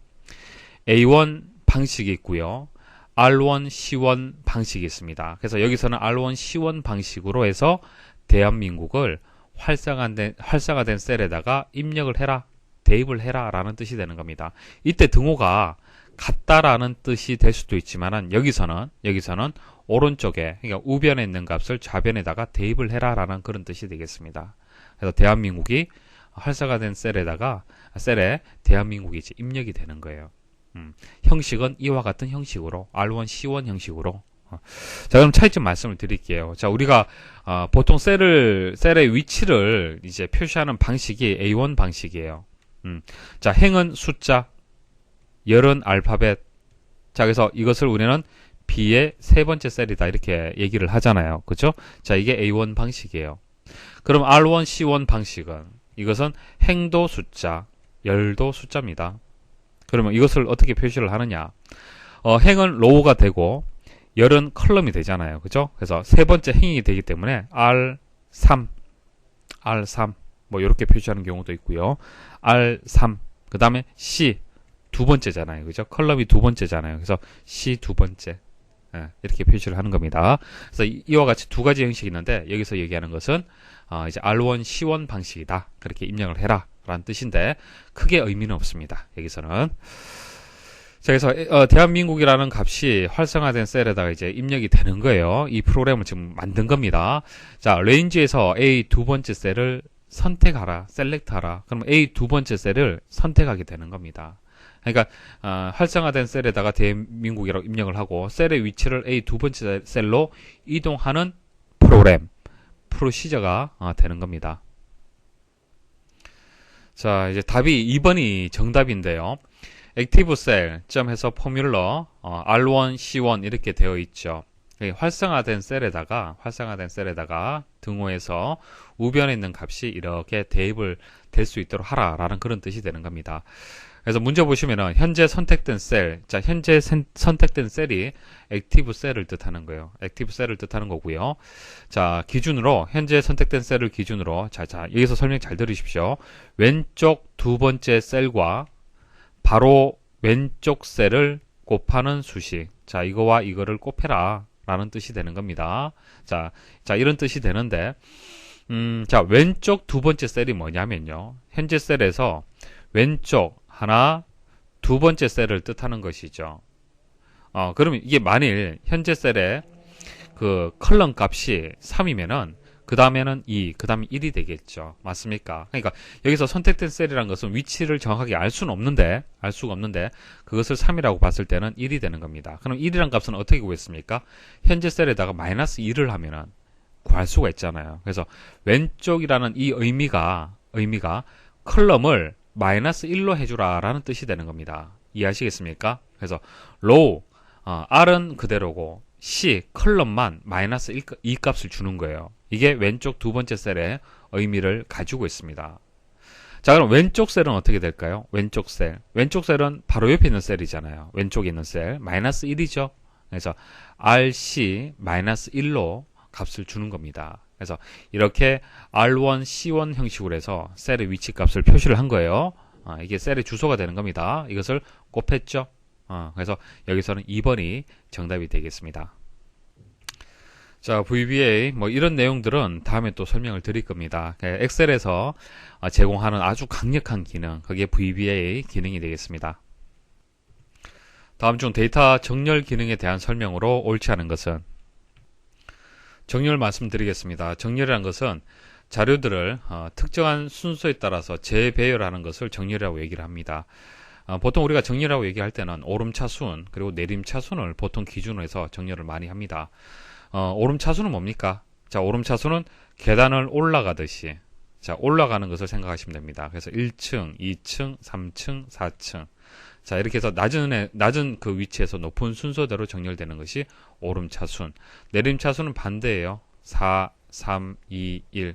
그러니까 위에서 아래로 계단을 내려왔을 때 그것을 우리는 내림차순이다 그렇게 얘기를 하는 겁니다.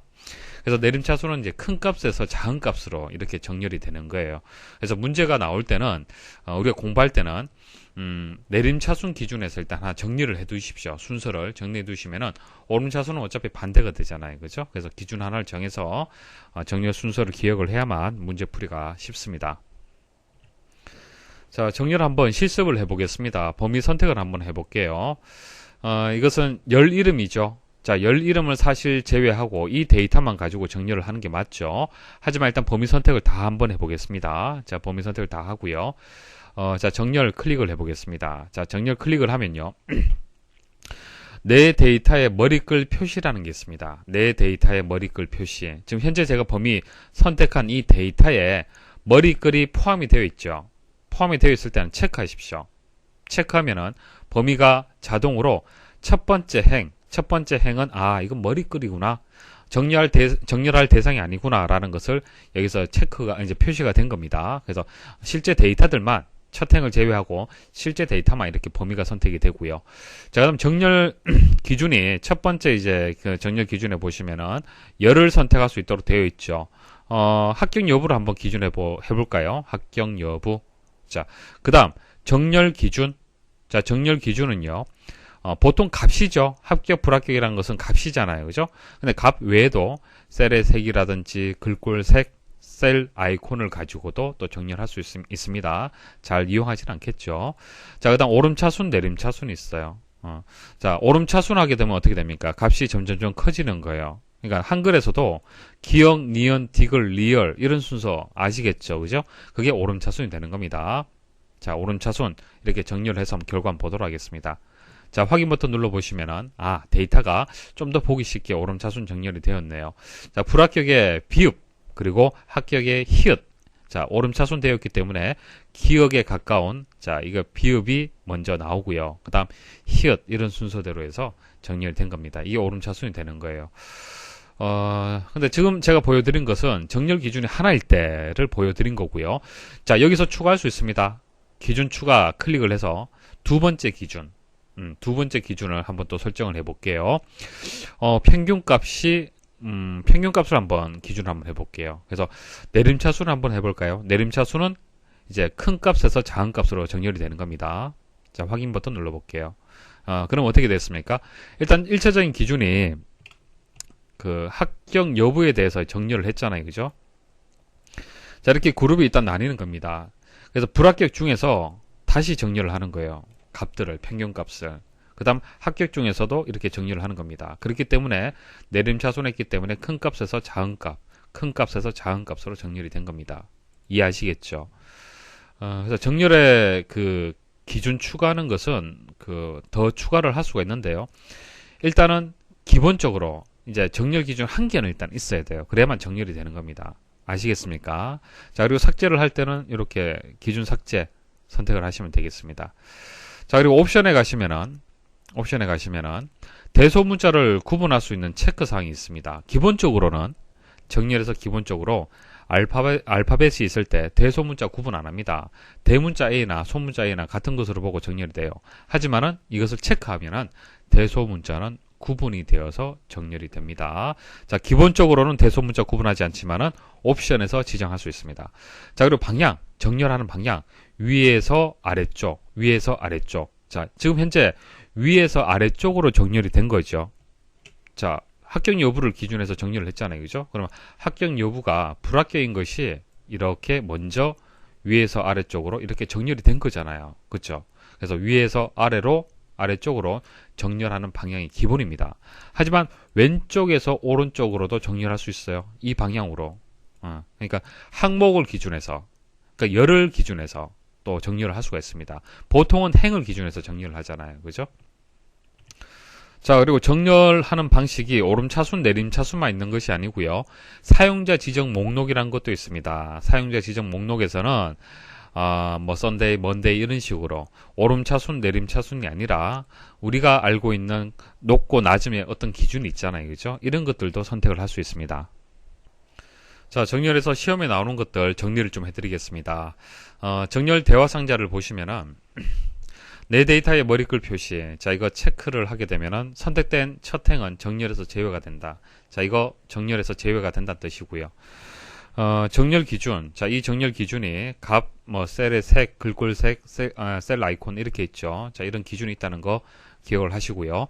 자, 기준 추가. 자, 기준 추가를 선택을 하면은 이 정렬 기준이 이름, 뭐, 컴퓨터 일반, 스프레드시트 일반 이런 식으로 해서 열을 추가를 할 수가 있죠. 그래서 여러 개의 열을 지정을 할 수가 있습니다. 여러 개를 지정을 할 수가 있고 최대 64개까지 지정을 할 수가 있습니다. 정렬의 첫째 기준은 생략할 수 없으며 일단 첫째 기준은 반드시 있어야겠죠. 그리고 둘째, 셋째는 필요할 때만 지정을 하시면 됩니다. 정렬 방식은 오름차순, 내림차순, 사용자 지정 목록이 있고요. 정렬 옵션에서 대소문자 구분 기본적으로는 대소문자 구분하지 않지만은 정렬 옵션에서 변경할 수 있다는 거 꼭 기억을 하셔야 되고 기본적으로 위에서 아래로 행 단위로 해서 정렬이 됩니다. 자, 그다음 제가 금방 말씀드렸던 정렬 순서는 간단했었습니다. 뭐 한글, 숫자 이런 것들을 가지고 정렬을 했는데 만일 데이터가 다른 형식이 있다. 그러면은 그 데이터 형식에 따라서 또 정렬되는 순서가 있습니다. 자, 내림차순만 하나 기억을 좀 해주십시오. 오름차순은 반대가 되죠. 자, 데이터 중에서 가장 우선순위가 높은 게 어떤 게 있겠습니까? 내림차순은 위에서 아래로 내려오는 겁니다. 제일 높은 거 어떤 겁니까? 한글이죠. 한글이 가장 중요하잖아요. 우리나라에서는. 한글, 그 다음에 영문인데 영문 중에서 대문자, 그 다음 소문자 순서예요. 그리고 이제 한글, 영문 제외하고 특수문자라는 게 있죠. 특수문자.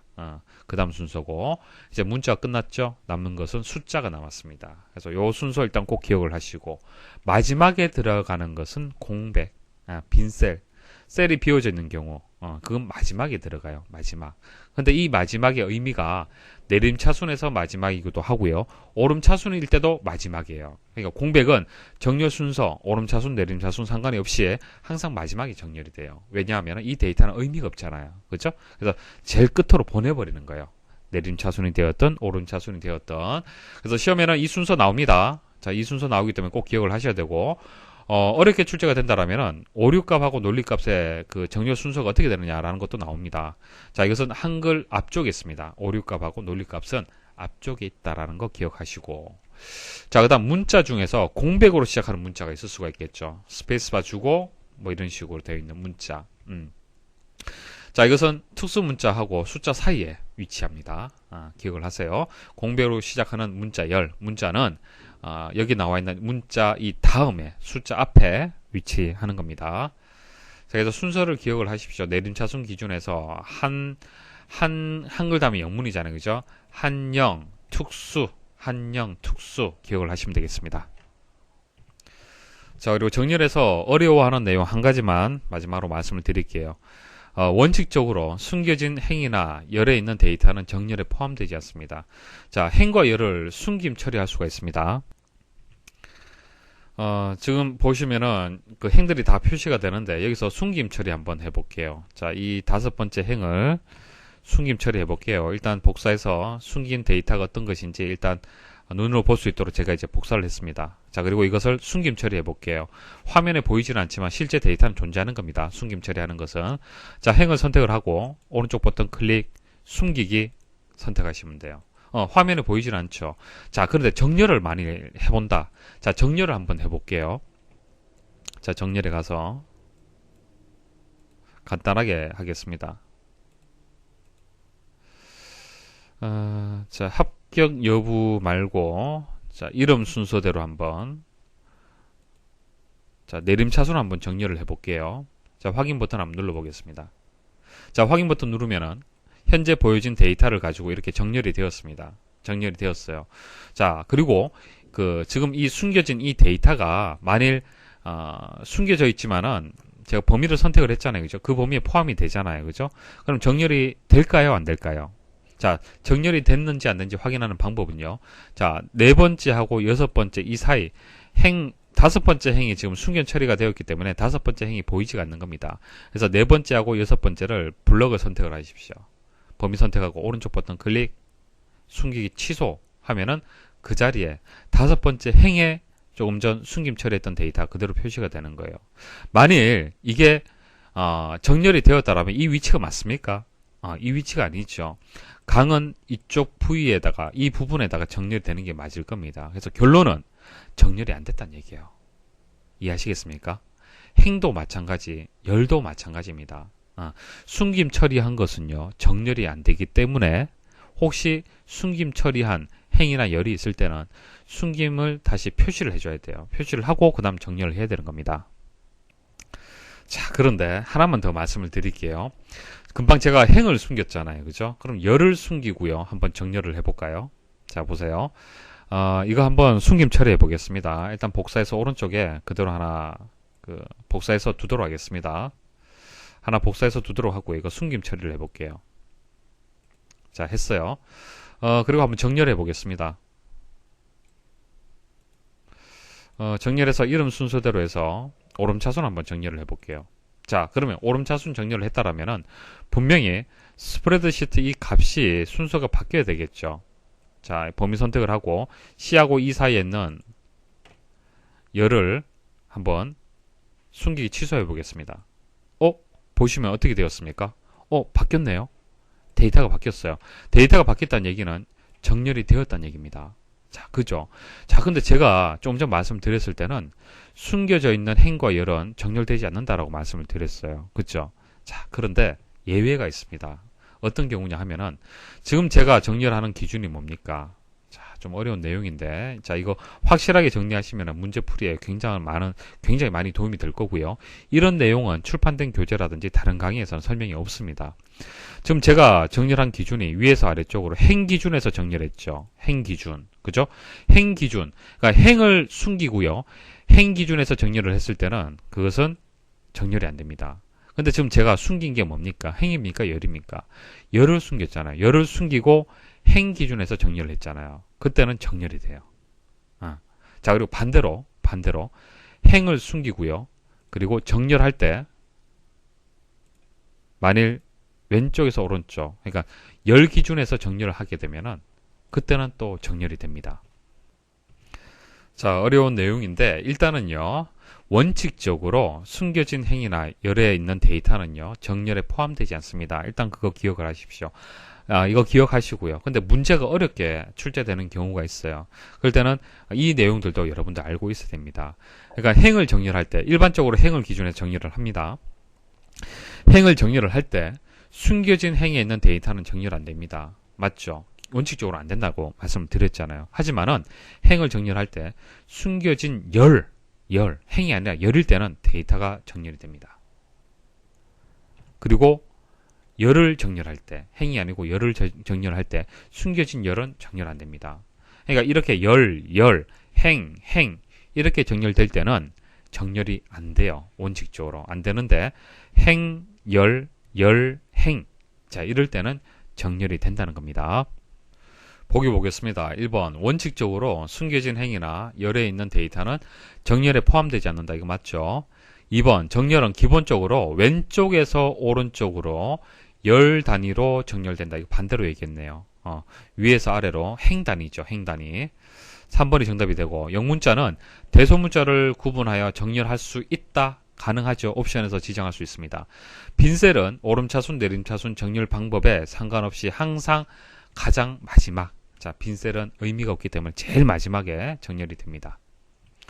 다음 중 3차원 참조에 대한 설명으로 옳지 않은 것은 자, 참조. 일단 참조라는 것은 이런 것이죠. 수식을 입력을 할 때 A 첫 번째 셀과 B 두 번째 셀을 더해라. 그러면은 해당 셀을 참조를 해서 수식을 만든 겁니다.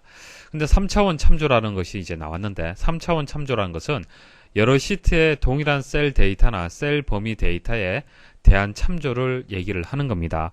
자, 그래서 뭐 1번에 대한 설명은 일단 맞습니다. 3차원 이제 참조에 대한 정의가 맞고요. 자, 2번에 대한 설명이 이것도 맞는 건데 이거 보시면은 이해하기 쉬울 거예요. 자, 시트 2부터 시트 4까지의 A 두 번째 셀을 모두 더하라. 이런 식을 만들 수도 있겠죠. 자, 그래서 수식을 이렇게 입력을 했다는 얘기예요. 그래서 시트 2, 자, 그 다음 시트 3이 있어요. 자, 그 다음 시트 4가 있습니다. 자, 각각의 A 두 번째 셀이 있겠죠. 자, A 두 번째 셀. 자, 이 각각의 A 두 번째 셀에 있는 값을 모두 더하고 싶다는 얘기예요. 그래서 sum 함수를 이용을 하고요. 시트 2에서 시트 4까지, 자, 콜론으로 해서 연속되게 표현을 해주시고요. 느낌표에서 그 다음에 셀 이름 들어갑니다. A 두 번째 셀. 자, 이런 식으로 수식을 입력하게 되면은 이것은 3차원 참조가 되는 겁니다. 개념 아시겠죠? 그래서 3번에 보시면 sum, average, counter, 그리고 standard deviation, 자, 표준 편차를 뜻하는데 이런 함수들을 사용을 할 수 있습니다. 한번 상식적으로 한번 생각을 해보십시오. 금방 합계를 구하듯이 평균 구할 수도 있잖아요. A 두 번째 각각의 셀들의 값들을 가지고 와서 이제 평균을 구할 수가 있을 거고요. 카운터는 뭡니까? 카운터 뒤에 데이터 A가 들어가면 데이터가 되는 겁니다. 그래서 데이터가 있는 셀의 수 구할 수가 있겠죠. 그리고 표준 편차도 구할 수가 있겠죠. 자, 카운트 가능하겠죠. 건수 구할 수가 있겠죠. 그리고 맥스라든지 민이라든지 이런 단순 계산 함수들은 사용할 수 있습니다. 하지만은 4번에 보시면은 배열 수식의 3차원 참조를 사용할 수 있다고 되어 있는데 이거 틀렸습니다. 자, 그리고 if 함수라든지 이런 것들은 사용을 못해요. 그러니까 모든 함수들을 3차원 참조로 이용할 수 있는 것은 아닙니다. 지금 말씀드렸던 이런 간단한 것들 여러분 생각해 보시면 아실 거예요. 자, 이런 것들은 각각의 시트에 각각의 셀을 참조를 해서 계산이 가능하지만은 만일 if문 같은 경우에 한번 보십시오. 조건식을 이렇게 쓸 수 있습니까? 자, A 두 번째에서 시트 두 번째에서 시트 네 번째까지의 A 두 번째 셀들의 값들을 가지고 뭐 20보다 크다라는 조건. 이거 조건이 되겠습니까? 제대로 제대로 참조가 이루어지지 않겠죠. 그래서 이런 식으로 입력하면은 레퍼런스 참조 오류가 발생을 하는 겁니다. 그러니까 수식이 제대로 적용이 안 되는 거예요. 그래서 이런 이제 if 함수라든지 배열 수식은 안 됩니다. 그래서 4번이 정답이 되겠습니다. 다음 중 페이지 설정, 대화 상자에 대한 설명으로 옳지 않은 것은? 자, 엑셀에서 페이지 설정이라는 것은 좀 중요합니다. 다른 그 워드 프로세서하고는 조금 다르죠. 뭐 아래 한글이라든지 이런 것들은 기본적으로 A4라는 어떤 기준에 맞춰서 작성이 됩니다. 그렇기 때문에 인쇄가 그렇게 복잡하지는 않습니다. 하지만은 엑셀에서는요, 워크시트가 단위가 되잖아요. 워크시트. 근데 워크시트가 A4 사이즈하고 맞습니까? 아니죠. 그래서 페이지를 제대로 설정할 필요가 있다는 얘기입니다. 그래서 만일 여러분들이 엑셀에서 작업을 하고요, 인쇄를 바로 하잖아요. 그죠? 그래서 오피스 단추 눌러서 인쇄 가서 인쇄 누르면 인쇄를 할 수가 있습니다. 인쇄를 할 수가 있는데, 그러면 원하는 대로 인쇄가 안 될 거예요. 안 됩니다. 그래서 엑셀은 워크시트로 이제 되어 있기 때문에 페이지 구분이 불분명하기 때문에 이제 안 된다는 얘기입니다. 자, 그럼 내가 원하는 대로 인쇄를 하려면 어떻게 되느냐? 인쇄 미리 보기를 먼저 확인하는 방법이 있어요. 인쇄 미리 보기. 자, 인쇄 미리 보기는 오피스 단추에 인쇄에서 인쇄 미리 보기로 이동을 하면 됩니다. 자, 보세요. 오피스 단추는 이거죠. 이게 오피스 단추가 되고요. 이거 클릭을 해서 뭐 인쇄 있습니다. 자, 인쇄에서 인쇄 누르면 인쇄가 되는 거고, 여기서 인쇄 미리 보기 누르면은 현재 작업한 내용을 화면에서 바로 인쇄되는 내용을 확인할 수가 있습니다. 자, 페이지 설정을 어디서 하냐면은 페이지 레이아웃에 가서 페이지 설정 그룹의 우측에 있는 이 버튼을 클릭을 하면 됩니다. 자, 페이지 레이아웃에 가서 여기 버튼 있죠. 요거 클릭을 하십시오. 클릭하면은 페이지 설정 대화 상자가 나옵니다. 자, 페이지 설정 대화 상자에서 각각의 탭에 대해서 말씀을 드릴게요. 먼저 페이지 탭이 있습니다. 페이지 탭에 보시면은 용지의 방향과 배율을 조정할 수 있습니다. 뭐 세로, 가로 설정 가능하고 확대, 축소, 배율 조정할 수 있습니다. 100%는 그대로 출력되는 거죠. 그대로 출력되는 거고, 뭐 축소할 수도 있고 확대할 수도 있습니다. 그래서 배율은 10%에서 400%, 400%라면 4배죠. 4배로 더 크게 확대해서 인쇄를 할 수가 있습니다. 자, 이 배율 숫자 기억을 하시고요. 그리고 자동 맞춤을 선택을 하잖아요. 그죠? 자동 맞춤을 선택을 하면요. 몇 장으로 출력할 것인가를 결정을 할 수 있습니다. 그러니까 여러분들이 작업한 내용을 그걸 페이지로 해서 몇 페이지로 출력할 거냐라는 것을 선택을 할 수 있습니다. 자, 만일 한 페이지에 출력을 하고 싶다. 작업한 양이 상당히 많아요. 많은데 이거 그대로 출력하면 4장으로 많이 출력이 되는 겁니다. 근데 4장으로 출력하기 싫어요. 딱 맞춰서 자동으로 맞춰서 4장으로 한 장으로 출력하고 싶어요. 그때는 1, 너비 1, 높이 1 이런 식으로 해서 1, 1로 설정을 하면요. 그 모든 내용들이 한 페이지에 출력이 됩니다. 자, 이해를 하셔야 되고. 자, 그다음 확대 축소 배율의 100%. 이게 100%로 지정이 되잖아요. 이게 무슨 뜻입니까? 이거는 출력 내용에 따라 여러 장이 이제 출력될 수가 있어요. 무슨 뜻이냐면은 데이터의 양이 적을 때는 상관이 없는데 데이터의 양이 많아요. 많을 때는 100%로 설정을 하면요. 여러 장이 출력될 수 있습니다. 자, 보세요. 현재 데이터가 많습니다. 보세요. 이렇게 여러 개의 데이터가 워크시트에 입력이 되었어요. 이 상태에서 확대 축소 배율이 100%로 되어 있잖아요. 100%로 되어 있으면은 원래 그 사이즈대로 그대로 출력이 되는 겁니다.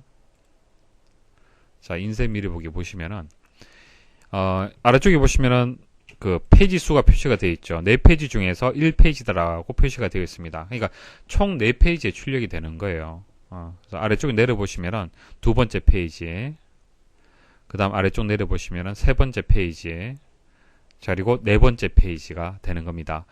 그래서 100%로 선택을 하게 되면은, 100%로 선택하게 되면은, 있는 그대로 출력이 되기 때문에 여러 장이 출력이 될 수가 있는 겁니다. 하지만 자동 맞춤하게 되면 어떻게 됩니까? 1, 1. 자, 그러면 인쇄 미리 보기 한번 여기서 바로 클릭을 해서 확인할게요. 자, 그러면은 이 데이터들이 1페이지 중에 1페이지죠. 1페이지 중에 1페이지. 그 데이터들이 작지만은, 축소가 되지만은, 한 페이지에 이렇게 출력이 되는 겁니다. 여백 탭 보도록 하겠습니다. 말 그대로 여백 설정하는 거예요. 자, 뭐 위쪽, 아래쪽, 왼쪽 뭐 이런 식으로 여백 얼만큼 줄 건지 설정을 하는 거고요. 페이지 가운데 맞춤이 있습니다. 페이지 가운데 맞춤. 자, 글자도 가운데 정렬할 수 있죠. 마찬가지입니다. 이 내용을 이것을 이 내용의 위치를 어디에 위치에서 둘 거냐라는 것을 설정할 수 있습니다. 그러니까 A4 사이즈가 이렇게 있잖아요. 그죠? 여러분들이 출력할 내용이 요 내용이에요. 근데 왼쪽 상단에 딱 이렇게 붙으면 보기 싫을 수 있잖아요. 그죠? 그래서 가로를 체크하게 되면 이 내용이 가운데로 이렇게, 자, 왼쪽, 오른쪽, 이렇게, 가운데로 이렇게 이제 인쇄가 되는 겁니다. 세로 하게 되면 이 가운데로 이렇게 또 되는 거예요. 그래서 이 두 개를 체크하면은 출력할 내용이 딱 가운데에 이렇게 이제 정렬이 되어서 출력이 되는 겁니다. 자, 머리글, 바닥글. 머리글하고 바닥글의 개념은 아시죠? 이게 문서에 내용이 있으면 위쪽에 항상 고정되어서 나오는 것이 머리글, 아래쪽 나오는 것이 바닥글이 되는 겁니다. 자, 머리글하고 바닥글의 이제 편집. 자, 편집 버튼 눌러서 얼마든지 여러분들 편집할 수 있습니다. 원하는 내용을 머리글과 바닥글로 해서 표시를 할 수가 있습니다. 자, 입력 가능한 내용에 텍스트, 단순한 문자, 그리고 날짜, 뭐 시간, 그림도 넣을 수 있고, 페이지 번호, 전체 페이지 수, 파일의 경로, 자, 이 파일의 경로, 파일 이름, 시트 이름, 이런 것들을 이제 머리글과 바닥글에 포함을 시킬 수가 있습니다. 자, 그리고 페이지 여백의 맞추기. 자, 페이지 여백의 맞추기라는 것을 체크를 할 수가 있습니다. 페이지 여백의 맞추기. 자, 이것을 체크하면은 머리글이나 바닥글을 표시하기에 충분한 머리글 또는 바닥글 여백이 확보가 된다. 말 그대로 페이지의 여백에 맞춰서 머리글하고 바닥글의 어떤 그 여백이 이제 확보가 된다. 자, 그런 기능이다. 자, 기본적으로 체크가 된다고 보시면 돼요. 자, 시트 탭에 보시면은 인쇄 영역을 설정할 수 있습니다. 인쇄 영역. 여러분들이 작업한 이제 내용은 이만큼 있어요. 이만큼 있는데 인쇄하고 싶은 것은 요 부분만 인쇄하고 싶어요. 그럴 수 있잖아요. 그죠? 자, 그것을 설정을 하는 거고요. 자, 인쇄 제목. 자, 인쇄 제목에서 반복할 행, 반복할 열을 선택할 수 있는데, 자, 이건 또 무슨 뜻이냐면은, 자, 인쇄를 이렇게 하잖아요. 그죠? 인쇄를 이렇게 하면요. 이 윗부분, 보통 이 윗부분에 만약 표로 만든다라면은 뭐 이름, 주소, 연락처 이렇게 들어오겠죠. 그죠? 자, 그러니까 항목의 이름이 먼저 들어오고 그다음 데이터가 이렇게 행으로 쭉 입력이 되잖아요. 맞습니까? 자, 근데 이게 내용이 많아서 출력을 하면은 이렇게 잘려서 한 장, 두 장 이렇게 출력이 될 겁니다. 그런데 두 번째 페이지에 자, 이 항목의 이름도 항상 고정적으로 출력하도록 만들고 싶어요. 그럴 수 있잖아요. 그죠? 레코드, 그냥 데이터만 이렇게 두 번째 장에 표시가 되면은 항목의 이름이 없기 때문에 데이터를 구분하기 좀 어려울 겁니다. 그럴 경우에 반복할 행으로 이것을 지정을 하는 겁니다. 반복할 행으로 이렇게 지정을 하게 되면은 각 페이지마다 제목으로 항상 이제 설정이 되는 거예요. 출력이 되는 겁니다. 이해하시겠죠? 어떨 때 사용하는지 아시겠죠? 자, 눈금선은요. 워크시트에 보면은 셀과 셀이 이렇게 눈금선으로 되어 있잖아요. 그죠? 이렇게 구분되어 있습니다. 자, 그것도 출력할 거냐 말 거냐 선택을 하는 겁니다. 간단하게 인쇄는 테두리와 차트, 도형, 그림 등 그래픽 요소들이 있죠. 이런 것들을 제외하고 순수 텍스트만 간단하게 출력을 할 때, 빠르게 인쇄를 할 때, 자, 이런 그래픽 요소는 빠지는 거예요. 도형도 빠지고 그림도 빠집니다. 자, 행열 머리글. 자, 행은 우리 워크시트에 보면은 첫 번째 행은 1, 2, 3, 4 이렇게 돼 있고, 그 다음 A, B, C, D 이런 식으로 행과 열의 머리글이 있잖아요. 그죠? 그 안에다가 우리가 데이터를 입력을 하잖아요. 그죠? 이것을 출력을 할 거냐 말 거냐 이것도 선택을 할 수 있습니다. 자, 그 다음 페이지 순서. 자, 페이지 순서를 행우선, 열우선. 자, 이거 설명 잘 들으십시오. 자, 행우선이 이렇게 출력이 되는 거예요. 이런 식으로 출력되는 것이 행우선입니다. 자, 이게 왜 행우선이냐 하면은 자, 출력할 양이 이만큼이고요. 자, 이것을 출력을 하려니까 한 장에 다 출력이 안 됩니다. 그래서 이게 1페이지. 자, 이렇게 나눴을 때 이게 2페이지 영역, 3페이지 영역, 4페이지 영역이에요. 자, 이렇게 출력이 되면 이건 행우선으로 이제 출력이 되는 겁니다. 페이지가. 왜냐면은 보세요. 데이터가 이렇게 꽉 차 있는데 행으로 보십시오. 이게 1행, 2행, 3, 4, 5, 6, 7, 8, 9라고 볼게요. 자, 1행에 있는 데이터 2행, 3행, 4행, 5행까지 출력했어요. 이게 한 페이지잖아요. 그죠? 자, 그 다음 행을 우선 한다는 얘기는 그 다음 6번째 행을 출력을 할 겁니다. 맞습니까? 이거 출력하면 안 되죠? 이거 출력을 해야 될 거예요. 이게 두 번째 페이지가 되는 거예요. 6번째, 7번째, 8번째, 9번째 이런 식으로. 그래서 행을 먼저 다 출력을 하고 근데 행을 출력한다고 해서 여기 있는 데이터들까지 한 장에 다 출력이 안 되죠. 양이 많으면은. 출력하고 난 뒤에 나머지 이제 남아있는 열들이 되겠죠. 이것들을 또 출력을 하는 겁니다. 됐습니까? 그래서 중요한 것은 일단 행을 우선해서 1행, 2행에서 행으로 나와 있는 이 데이터들은 출력할 수 있을 만큼의 양만큼은 무조건 다 출력을 해버리는 거예요. 그래서 위에서 아래로 출력되는 것이 행 우선입니다. 그렇게 기억을 하십시오. 자, 보기 보겠습니다. 옳지 않은 것을 찾는 건데요. 1번 페이지 탭에 자동 맞춤에서 용지의 너비, 용지 높이를 모두 1로 설정한다. 자, 모두 1로 설정하는 경우는 어떤 경우입니까? 한 장. 자, 양이 많다 하더라도 한 장으로 인쇄를 할 때 이렇게 1로 설정을 합니다. 자, 이렇게 1로 설정하면 확대 축소 배율이 항상 100%로 인쇄가 된다. 아니죠. 여러 4장짜리를 한 장에 이렇게 출력을 하려면 당연히 확대 축소 비율은 낮아져야 됩니다. 100%는 있는 그대로 출력되기 때문에 4장짜리라면 4장이 다 출력이 되는 거예요. 자, 보세요. 현재 워크시트에 있는 데이터들이 상당히 많습니다. 여러 장으로 출력이 돼야 되는데 여기서 자동 맞춤으로 선택을 했잖아요. 그죠? 자동 맞춤 1로 선택을 하면은 현재는 이게 100% 그대로인데 보세요. 확인 버튼 누르고요. 자, 이 상태에서 다시 한번 열어볼게요. 자, 열어보시면 얼마로 바뀌었습니까? 28%로 바뀌었죠. 그 말은요. 이것을 한 장으로 이렇게 인쇄를 하니까 이 인쇄한 것은 현재 이 확대 축소 배율이 28%란 얘기입니다. 그러니까 1로 선택을 하면 이게 100%가 아닙니다. 2번 여백 탭에 페이지 가운데 맞춤에 가로 세로를 체크하면 인쇄 내용이 용지의 가운데에 맞춰 인쇄가 된다. 맞고요. 머리글 바닥글 탭에 페이지 여백의 맞추기를 체크하면 머리글이나 바닥글을 표시하기에 충분한 머리글, 바닥글 여백이 확보가 된다. 그러니까 실제 데이터하고 머리글, 바닥글이 인쇄가 되려면 공간이 확보가 돼야겠죠. 자, 그것을 얘기를 하는 거고요. 시트 탭, 페이지 순서에서 행 우선을 선택하면, 자, 데이터가 있으면 이 행을 먼저 인쇄를 하는 겁니다. 그럼 순서가 당연히 1페이지, 2페이지, 그리고 남아있는 3, 4페이지가 되겠죠. 자, 행 우선을 선택하면 여러 장에 인쇄될 경우, 선택하면 여러 장이 인쇄될 경우 행 방향으로 인쇄된 후, 자, 1페이지, 2페이지 이제 끝났어요. 나머지 열을 인쇄한다. 그러니까 1페이지, 2페이지가 다 출력이 됐어요. 행이 다 출력되었습니다. 그러면은 나머지 열이죠. 나머지 열들이 인쇄가 된다. 자, 설명이 좀 어려운데 이거 맞는 설명입니다. 다음 중 다른 이름으로 저장 대화 상자에 일반 옵션 설정에 대한 설명으로 옳지 않은 것은, 자, 문서 작성이 끝났습니다. 작업을 하고요. 이제 저장을 하잖아요. 저장할 때 다른 이름으로 저장을 한번 해볼게요. 자, 다른 이름으로 저장을 선택을 하면요. 여기 아래쪽에 보시면은, 자, 도구 메뉴가 있죠. 클릭을 하면요. 일반 옵션이 있습니다.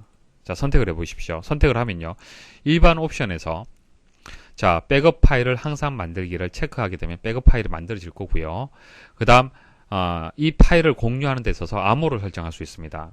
열기 암호, 쓰기 암호를 설정할 수 있습니다. 그럼 열기 암호는 제가 임의로 이렇게 입력하고요. 자, 쓰기 암호는 또 이렇게 지정을 했어요. 그리고 확인 버튼 한번 눌러보겠습니다. 자, 열기 암호를 다시 입력할게요. 쓰기 암호 다시 한번 입력하겠습니다. 자, 그리고 저장 버튼 눌러볼게요. 자, 닫고 다시 한번 열어볼게요. 자, 이 파일입니다. 자, 더블 클릭해서 한번 열어볼게요. 자, 열게 되면은 첫 번째 묻는 게 뭡니까? 자, 이거 보호되어 있다라고 되어 있죠. 자, 보호되어 있다는 것이 뭐냐면은 읽기를 함부로 읽을 수 없도록 보호를 했다는 얘기입니다. 자, 그래서 읽기 암호를 제가 입력을 했어요. OK 버튼 누르겠습니다. 자, 그 다음 나오는 것이 뭡니까?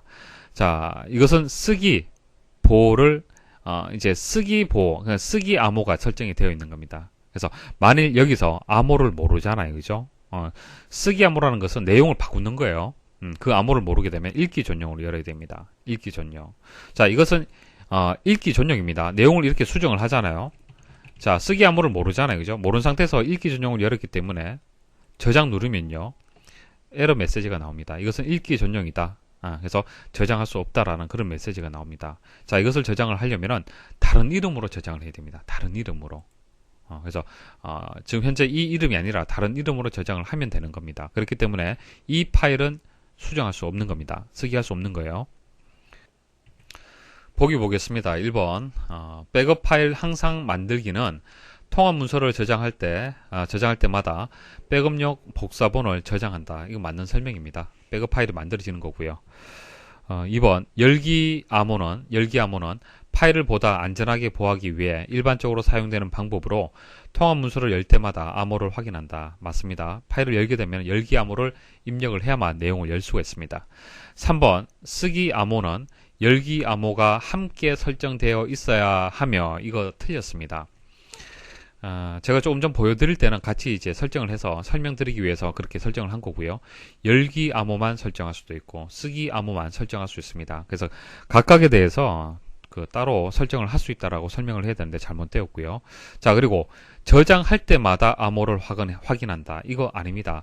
저장할 때마다 확인하는 것이 아니라 쓰기 암호가 이제 적용이 되면은 파일을 한번 열 때 쓰기 암호를 한번 입력해 두면은 이제 그다음부터는 그냥 저장만 하면 되는 거예요. 아시겠죠? 그래서 이것도 설명이 틀렸습니다. 그래서 3번이 정답이 되겠습니다. 자, 읽기 전용 권장. 자, 권장은 내용 검토자가 파일을 실수로 수정하지 않도록 파일을 열 때 읽기 전용으로 여는 것이 좋다는 메시지를 표시한다. 말 그대로 권장한다는 얘기는 메시지를 보여주는 거예요. 선택할 수 있게끔. 내용이 함부로 수정되면 안 되기 때문에 읽기 전용으로 열 거냐라는 것이 이제 메시지로 보여진다는 얘기입니다. 자, 3번이 정답이 되고 나머지 추가로 설명 좀 드려볼게요.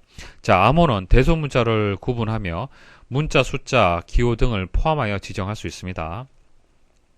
자, 열기암호는 최대 255자까지 지정할 수 있고요. 모르면은 열 수 없죠. 당연한 얘기고. 쓰기암호는 최대 15자까지 지정할 수가 있고요. 모르더라도 읽기 전용으로는 열 수 있습니다. 읽기 전용 열어서 수정할 수 있죠. 수정할 수 있는데 그 원래의 문서에는 저장할 수 없고 다른 이름으로 해서 저장을 해야 됩니다. 다음 중 차트 및 차트 요소의 서식 변경에 대한 설명으로 옳지 않은 것은 차트 요소에 도형 스타일이나 워드 아트 스타일을 적용할 수 있다. 자, 적용이 되는지 안 되는지는 차트를 선택을 했을 때 차트에 이제 요소들 있잖아요. 각각의 요소들을 선택을 했을 때 차트 도구의 서식 탭에 가서 이런 기능들이 활성화되는지 안 되는지 보시면 돼요. 자, 보십시오. 여러 가지 이제 차트 요소들이 있습니다. 자, 이런 것을 선택을 하고 차트 도구에서 서식 탭에 가면은 워드 아트 스타일하고 도형 스타일이 이렇게 활성화가 되잖아요. 그죠? 자, 이런 식으로 바꿀 수 있다는 얘기예요. 그래서 적용이 가능하다는 얘기고요. 2번 차트를 클릭하면 리본 메뉴에 디자인, 레이아웃, 서식 탭이 있는 차트 도구가 표시가 된다. 자, 차트 도구 서식 탭이 있고요. 레이아웃 탭이 있고요. 디자인 탭. 자, 이렇게 차트를 선택을 했을 때는 탭이 이렇게 추가되어서 보여지게 됩니다. 맞는 설명이죠. 3번 차트 요소들은 도형처럼 맞춤, 그룹, 회전 등의 정렬 설정을 할 수 있다라고 되어 있는데 아닙니다. 자, 보세요. 자, 서식 탭에 가면은 이제 정렬이 있습니다. 정렬해 보시면은 맞춤, 그룹, 회전이 있는데요. 좀 활성화 되었습니까? 활성화 되지 않았습니까? 활성화 안 되어 있잖아요. 그죠? 자, 그렇기 때문에 설정할 수 없다라고 설명을 해야 됩니다. 자, 4번 홈, 글꼴 그룹이나 미니 도구 모음을 이용하여 차트 요소의 텍스트 서식을 지정할 수 있다. 홈, 글꼴 그룹. 자, 여기 보면은 홈에 자, 글꼴 그룹에 보시면은 이렇게 글꼴을 수정할 수 있도록 되어 있고요. 미니 도구 모음이란 것은 오른쪽 버튼 클릭을 했을 때, 그러니까 차트의 요소를 선택을 하고 마우스 오른쪽 버튼 클릭을 하게 되면은 조그만하게 작은 이제 텍스트 서식을 지정할 수 있는 창이 이렇게 보여질 겁니다. 이게 미니 도구 모음이에요. 그래서 여기서 나온 설명이 맞습니다. 다음 중 아래 차트와 같이 X축을 위쪽에 표시하기 위한 방법으로 옳은 것은 자, 기본적으로 보통 우리는 이거 X축이 Y축이라고 얘기를 하잖아요. 그죠? X축은 하단에 있죠. 상단에 있지 않습니다. 근데 그림 보시면은 X축이 상단에 있죠. 자, 위쪽으로 표시가 되었습니다. 그래서 보통 하단에 있는데 이것을 위쪽으로 표시를 하려면 어떻게 해야 되느냐라는 것이 문제가 되는 겁니다. 자, 실습을 통해서 보여드리겠습니다. 일단 가로축, X축을 선택을 해서 오른쪽 버튼 클릭을 하고요. 자, 오른쪽 버튼 클릭을 하면은 축 서식이 나오죠. 자, 축 서식, 축 옵션에 가시면요. 세로축의 교차점을 설정을 할 수가 있는데 현재 자동으로 되어 있죠. 자동으로 되어 있는데 최대 항목으로 한번 선택을 해볼게요. 이 축이, 세로축이 어떻게 바뀌는지 한번 보십시오. 자, 선택을 해보겠습니다. 자, 선택을 하면은 오른쪽으로 위치가 바뀝니다. 오른쪽으로 위치가 바뀌게 되는 거예요. 그래서 우리가 원하는 이제 가로축, X축이 위쪽으로 이동이 안 되죠. 그리고 다른 거 한번 선택을 해볼게요. 항목을 거꾸로 한번 해보겠습니다. 자, 항목을 거꾸로 해버리니까 어떻게 됩니까? 또 오른쪽으로 이동이 되죠. 오른쪽 이동이 됩니다.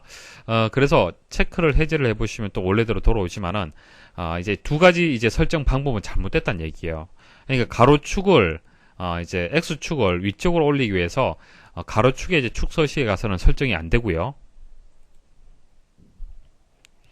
자, 세로축 있죠. 세로축을 선택을 하십시오. 세로축을 선택을 해서 오른쪽 버튼 클릭을 해서 축 서식에 가시면요. 여러 가지 설정 이제 방법이 있는데 거기서 이제 값을 거꾸로 한번 일단 해볼게요.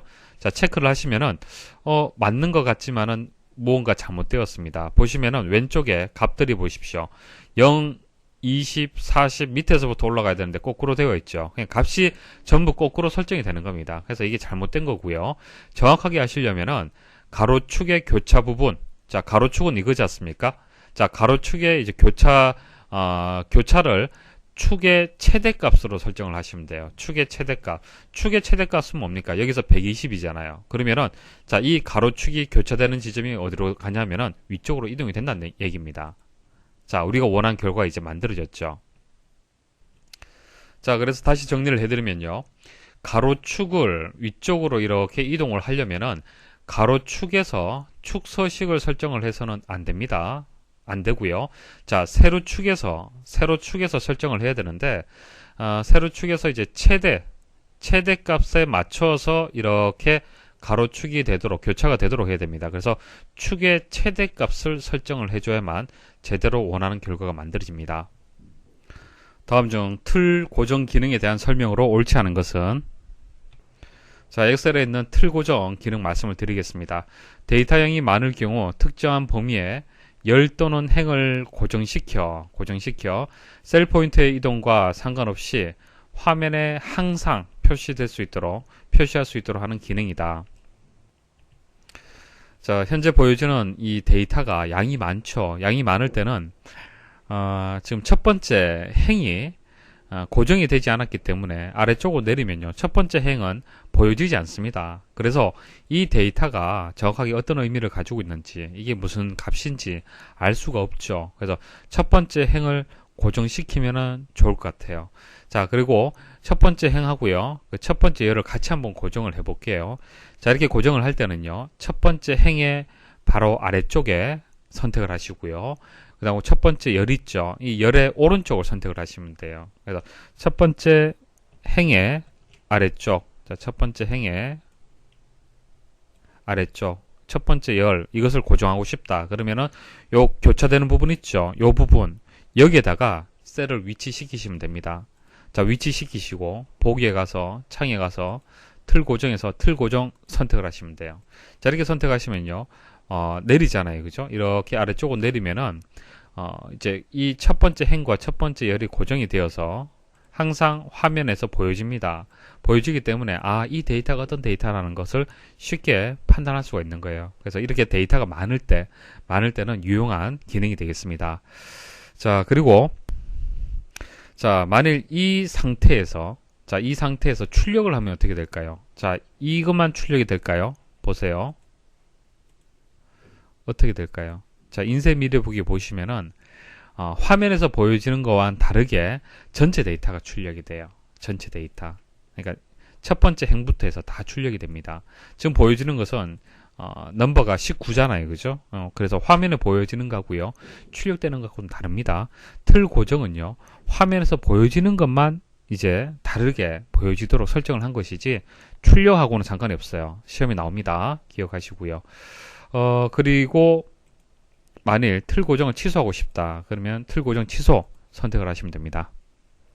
자, 옳지 않은 것을 찾는 겁니다. 1번, 워크시트를 스크롤할 때 특정 행이나 열이 한 자리에 계속 표시되도록 설정할 수 있는 기능이다. 표시되도록 선택할 수 있는 기능이다. 이거 맞죠? 첫 행과 첫 열을 동시에 고정하여 표시되도록 설정할 수 있다. 맞죠? 틀 고정은 통합 문서 보기가 페이지 레이아웃 상태에서 설정할 수 있다. 이거 아닙니다. 보기를 보통 우리가 설정되어 있는 것이 기본입니다. 기본이고요. 페이지 레이아웃은 보기 방식이 좀 달라요. 자, 지금 현재 기본이 선택이 되어 있는 상태고요. 자, 페이지 레이아웃 선택해 보겠습니다. 자, 보여지는 방식이 다르죠. 그래서 틀 고정은요, 기본 보기 상태에서. 그래서 페이지 레이아웃 상태라고 설명했기 때문에 틀렸습니다. 4번, 화면에 표시되는 틀 고정의 형태는 인쇄 시 적용되지 않는다. 맞습니다. 인쇄하고는 상관이 없어요. 아래 워크시트에서 자격증 응시자에 대한 과목별 점수의 합계를 배열 수식으로 구하였다. 다음 중 C 10번째 셀, 자, C 10번째 셀이 여기입니다. C 10번째 셀에 입력된 배열 수식으로 옳은 것은, 자, 일단 1번이 정답인데요. 1번이 정답인데 나머지 보기에서 사용되었던 함수들을 먼저 또 설명을 드릴게요. 자, 배열 수식의 개념에 대해서 말씀을 드리겠습니다. 아래쪽 예시를 가지고 배열 수식을 왜 이용을 해야 되는지, 자, 일반 수식으로 해서 해결할 수 없는 어떤 문제 때문에 배열 수식을 이용을 하는지 설명을 드리겠습니다. 자, 이 문제는요, 지점명별 총 불이백을 구할 때 이제 지금 예시가 되겠습니다. 여기 보시면 이제 지점명이 있고요. 그때 월 불이백이 있죠. 자, 그리고 표 1을 보시면은 강원의 총 불이백, 서울의 총 불이백을 구하도록 되어 있습니다. 예를 들어서 강원의 총 불이백이라면은 여기 표 1에 있는 지점명 중에서 강원 일대 있죠. 이 강원 일대 그때 월 불이백을 다 더해서 여기다 표시를 하는 겁니다. 자, 서울 일대. 자, 서울이 여기 있네요. 자, 그때 월 불이백을 가지고 와서 그때 합을 구하는 겁니다. 자, 그럼 작업의 순서를 한번 생각을 해볼게요. 작업의 순서 첫 번째 무엇을 먼저 생각해야겠습니까? 자, if를 이용을 해서 조건 처리해 줘야겠죠. 자, if는요 조건을 만족할 때 true, false 이렇게 됩니다. 자, 이 조건이 참이면은 두 번째 인수가 이제 그 실행이 되는 거고요. false면은 세 번째 인수가 실행이 되는 겁니다. 그래서 if문을 이용을 해서 조건에 대한 처리를 해줘야 돼요. 조건에 대한 처리. 그러니까 여기 있는 이 범위에 있는 데이터가 자, 이거라면은 이게 강원이냐 각각을 다 묻는 거예요. 조건 처리하는 겁니다. 그래서 강원이면은 true 아니면 false가 되는 겁니다. 그러니까 이게 서울이잖아. 이것은 false가 되겠죠. 이거 false. 강원이면 true, false가 되는 거예요. 그래서 if문을 이용을 해서 일단 이것을 처리를 해줘야 됩니다. 지점명을 찾아야 돼요. 강원을 찾아야 되는 겁니다. 조건을 만족할 때 그때 이제 true 값을 찾을 수 있어야 되고요. 어떤 것이 true 값을 갖는지 찾을 수 있어야 되고요. 자, 찾았을 때 그때 월 불이백 있죠. 자, 그 월 불이백을 sum을 이용을 해서 더해줘야 될 겁니다. 그러니까 이 조건을 만족한다. 이 true일 때 월 불이백을 구할 수 있는 것이 여기 입력이 돼야 될 겁니다. 월 불이백을 가져와야겠죠. 그래서 그것을 더하는 그런 형식으로 만들어져야 되는데, 자, 이것은 일반 수식에서는 작업 못합니다. 왜냐하면 일반 수식에서 if문을 이용을 하면요, 셀 하나에 대해서는 처리할 수 있습니다. 자, 이 셀하고 이 셀하고 같으냐라고 비교 판단할 수 있어요. 하지만은 단위가 어떻게 됩니까? 셀 범위잖아요. 그죠? 자, 이렇게 범위, 자, 이 범위를 배열이라고 얘기를 하는데요. 이런 배열 단위로 처리를 할 때는 배열 수식이라는 것을 이용을 해야 됩니다. 배열 수식. 그래서 이 문제는요, 지점명별로 해서, 자, 이 범위에서 지점명별로 해서 총 불이백을 계산을 해야 되기 때문에 배열 수식을 이용할 수밖에 없습니다. 자, 이 범위를 어떤 조건 처리하는 대상이 되기 때문에 배열 수식을 이용을 해야 된다라고 일단 이해를 해 주십시오. 자, 그럼 수식을 한번 만들어 볼게요. 먼저 if문이 나와야 됩니다. if문을 이용을 해야 되는데, if문은 조건이 들어가고, 이게 조건이죠. 조건. 자, 그 다음 쉼표. 그 다음 들어오는 것이 뭡니까? true일 때 실행할 명령문, 처리문이 되겠습니다. 그 다음 false가 들어오는데, false는 생략이 됐어요. 보통 배열 수식에서는 false인 경우는 필요가 없습니다. true일 경우에만 값을 가져오기 때문에 보통은 false일 때는 필요가 없습니다. 그래서 if에 두 개의 인수가 들어갔어요. 조건과 true일 때 이렇게 들어갔습니다. 자, 그럼 조건 먼저 한번 보겠습니다. 조건이 어떻게 되었습니까? 자, f 네 번째 이 셀 값하고 비교할 범위가 어떻게 됩니까? 배열 수식이 되기 때문에 범위가 나오는 겁니다. C의 두 번째부터 C 아홉 번째죠. C의 두 번째에서 C의 아홉 번째. 이 값이 F의 네 번째 값하고 같으냐라고 비교 판단하는 거예요. 그래서 다 비교 판단해서 true일 때만 솎아내시면 되는 겁니다. true일 때가 언제죠? 이때 true죠. true가 됩니다. 그러면은 뒤에 2번, 동그라미 2번이 작동이 됩니다. 자, 뒤에 두 번째부터 해서 뒤에 아홉 번째죠. 그러니까 뒤에 두 번째에서 뒤에 아홉 번째 이 영역에서 true일 때 값을 가지고 오는 거예요. 그럼 어떻게 되겠습니까? 이 값이죠. 월 불이백 범위에서 35,000원 이 값을 가지고 옵니다. 그래서 if를 처리한 결과가 35,000이 되는 겁니다. 이것을 어떻게 한다? 총 불이백을 구해야 되기 때문에 여기서는 한 건밖에 없었기 때문에 그런데 썸으로 묶어줘야겠죠. 썸해서 35,000이 되는 겁니다. 자, 그럼 서울도 한번 구해 볼게요. 서울은 F 다섯 번째네요. F 다섯 번째. 자, 그리고 범위는 그대로죠. 여기서부터 여기까지. 자, 이 범위 그대로 해서 true일 때를 찾습니다. 자, true죠. 그래서 true일 때는 이 그 명령문이 이제 처리가 되는데 이 범위가 여기서부터 여기까지가 되고 true일 때 월 불이백을 가지고 옵니다. 그래서 이 부분에 의해서 이 두 개의 값을 찾게 됩니다. 썸을 구했죠. 더해주면 되겠죠. 그러면은 48만 2천이 이제 총 불이백이 되는 겁니다. 자, 작동하는 원리 아시겠습니까? 자, 배열 수식은요, 이렇게 범위로 해서 한 번에 처리할 수 있어요. 한 번에 값을 구할 수가 있습니다. 자, 그런데 바깥쪽에 보면은 이제 중괄호가 이렇게 나와 있죠. 중괄호가 나와 있는 것은 배열 수식을 입력하는 방식입니다. 컨트롤 시프트 엔터를 같이 누르면은, 자, 이 수식 여기까지 입력을 했죠. 수식 입력하고요. 컨트롤 시프트 엔터를 입력하면요, 자동으로 이 그 중괄호가 입력이 됩니다. 입력이 되면서 배열 수식으로 이제 수식이 이제 완성이 되는 겁니다. 자, 그래서 기본 개념을 여러분들이 알고 계셔야 되고요. 여기서 이 달러 기호에 대해서 간단하게만 말씀을 좀 드려볼게요. 이 달러 기호가 이렇게 붙었는데, 달러 기호가 붙는 것은요, 고정하라는 뜻입니다. 자, 절대 참조라고 얘기합니다. 절대 참조. 자, 달러 기호 붙지 않았죠? 이거 상대 참조입니다. 자, 자세한 것은 다음에 말씀을 드릴게요. 자, 절대 참조로 이렇게 정의한 것은요, 이 수식을 그대로 복사해서 다른 수식에도 적용을 할 경우에 그때 이 주소를 고정할 거냐 말 거냐를 결정을 하는 겁니다. 달러 기호로 붙인 것은 이 범위는 항상 고정이죠. 바뀌어서는 안 됩니다. 그래서 달러 기호로 해서 이제 묶어준 거예요. 자, 이것도 마찬가지죠. 이렇게 달러 기호를 붙였습니다. 근데 F4번은 달러 기호가 없죠. 왜 그래요?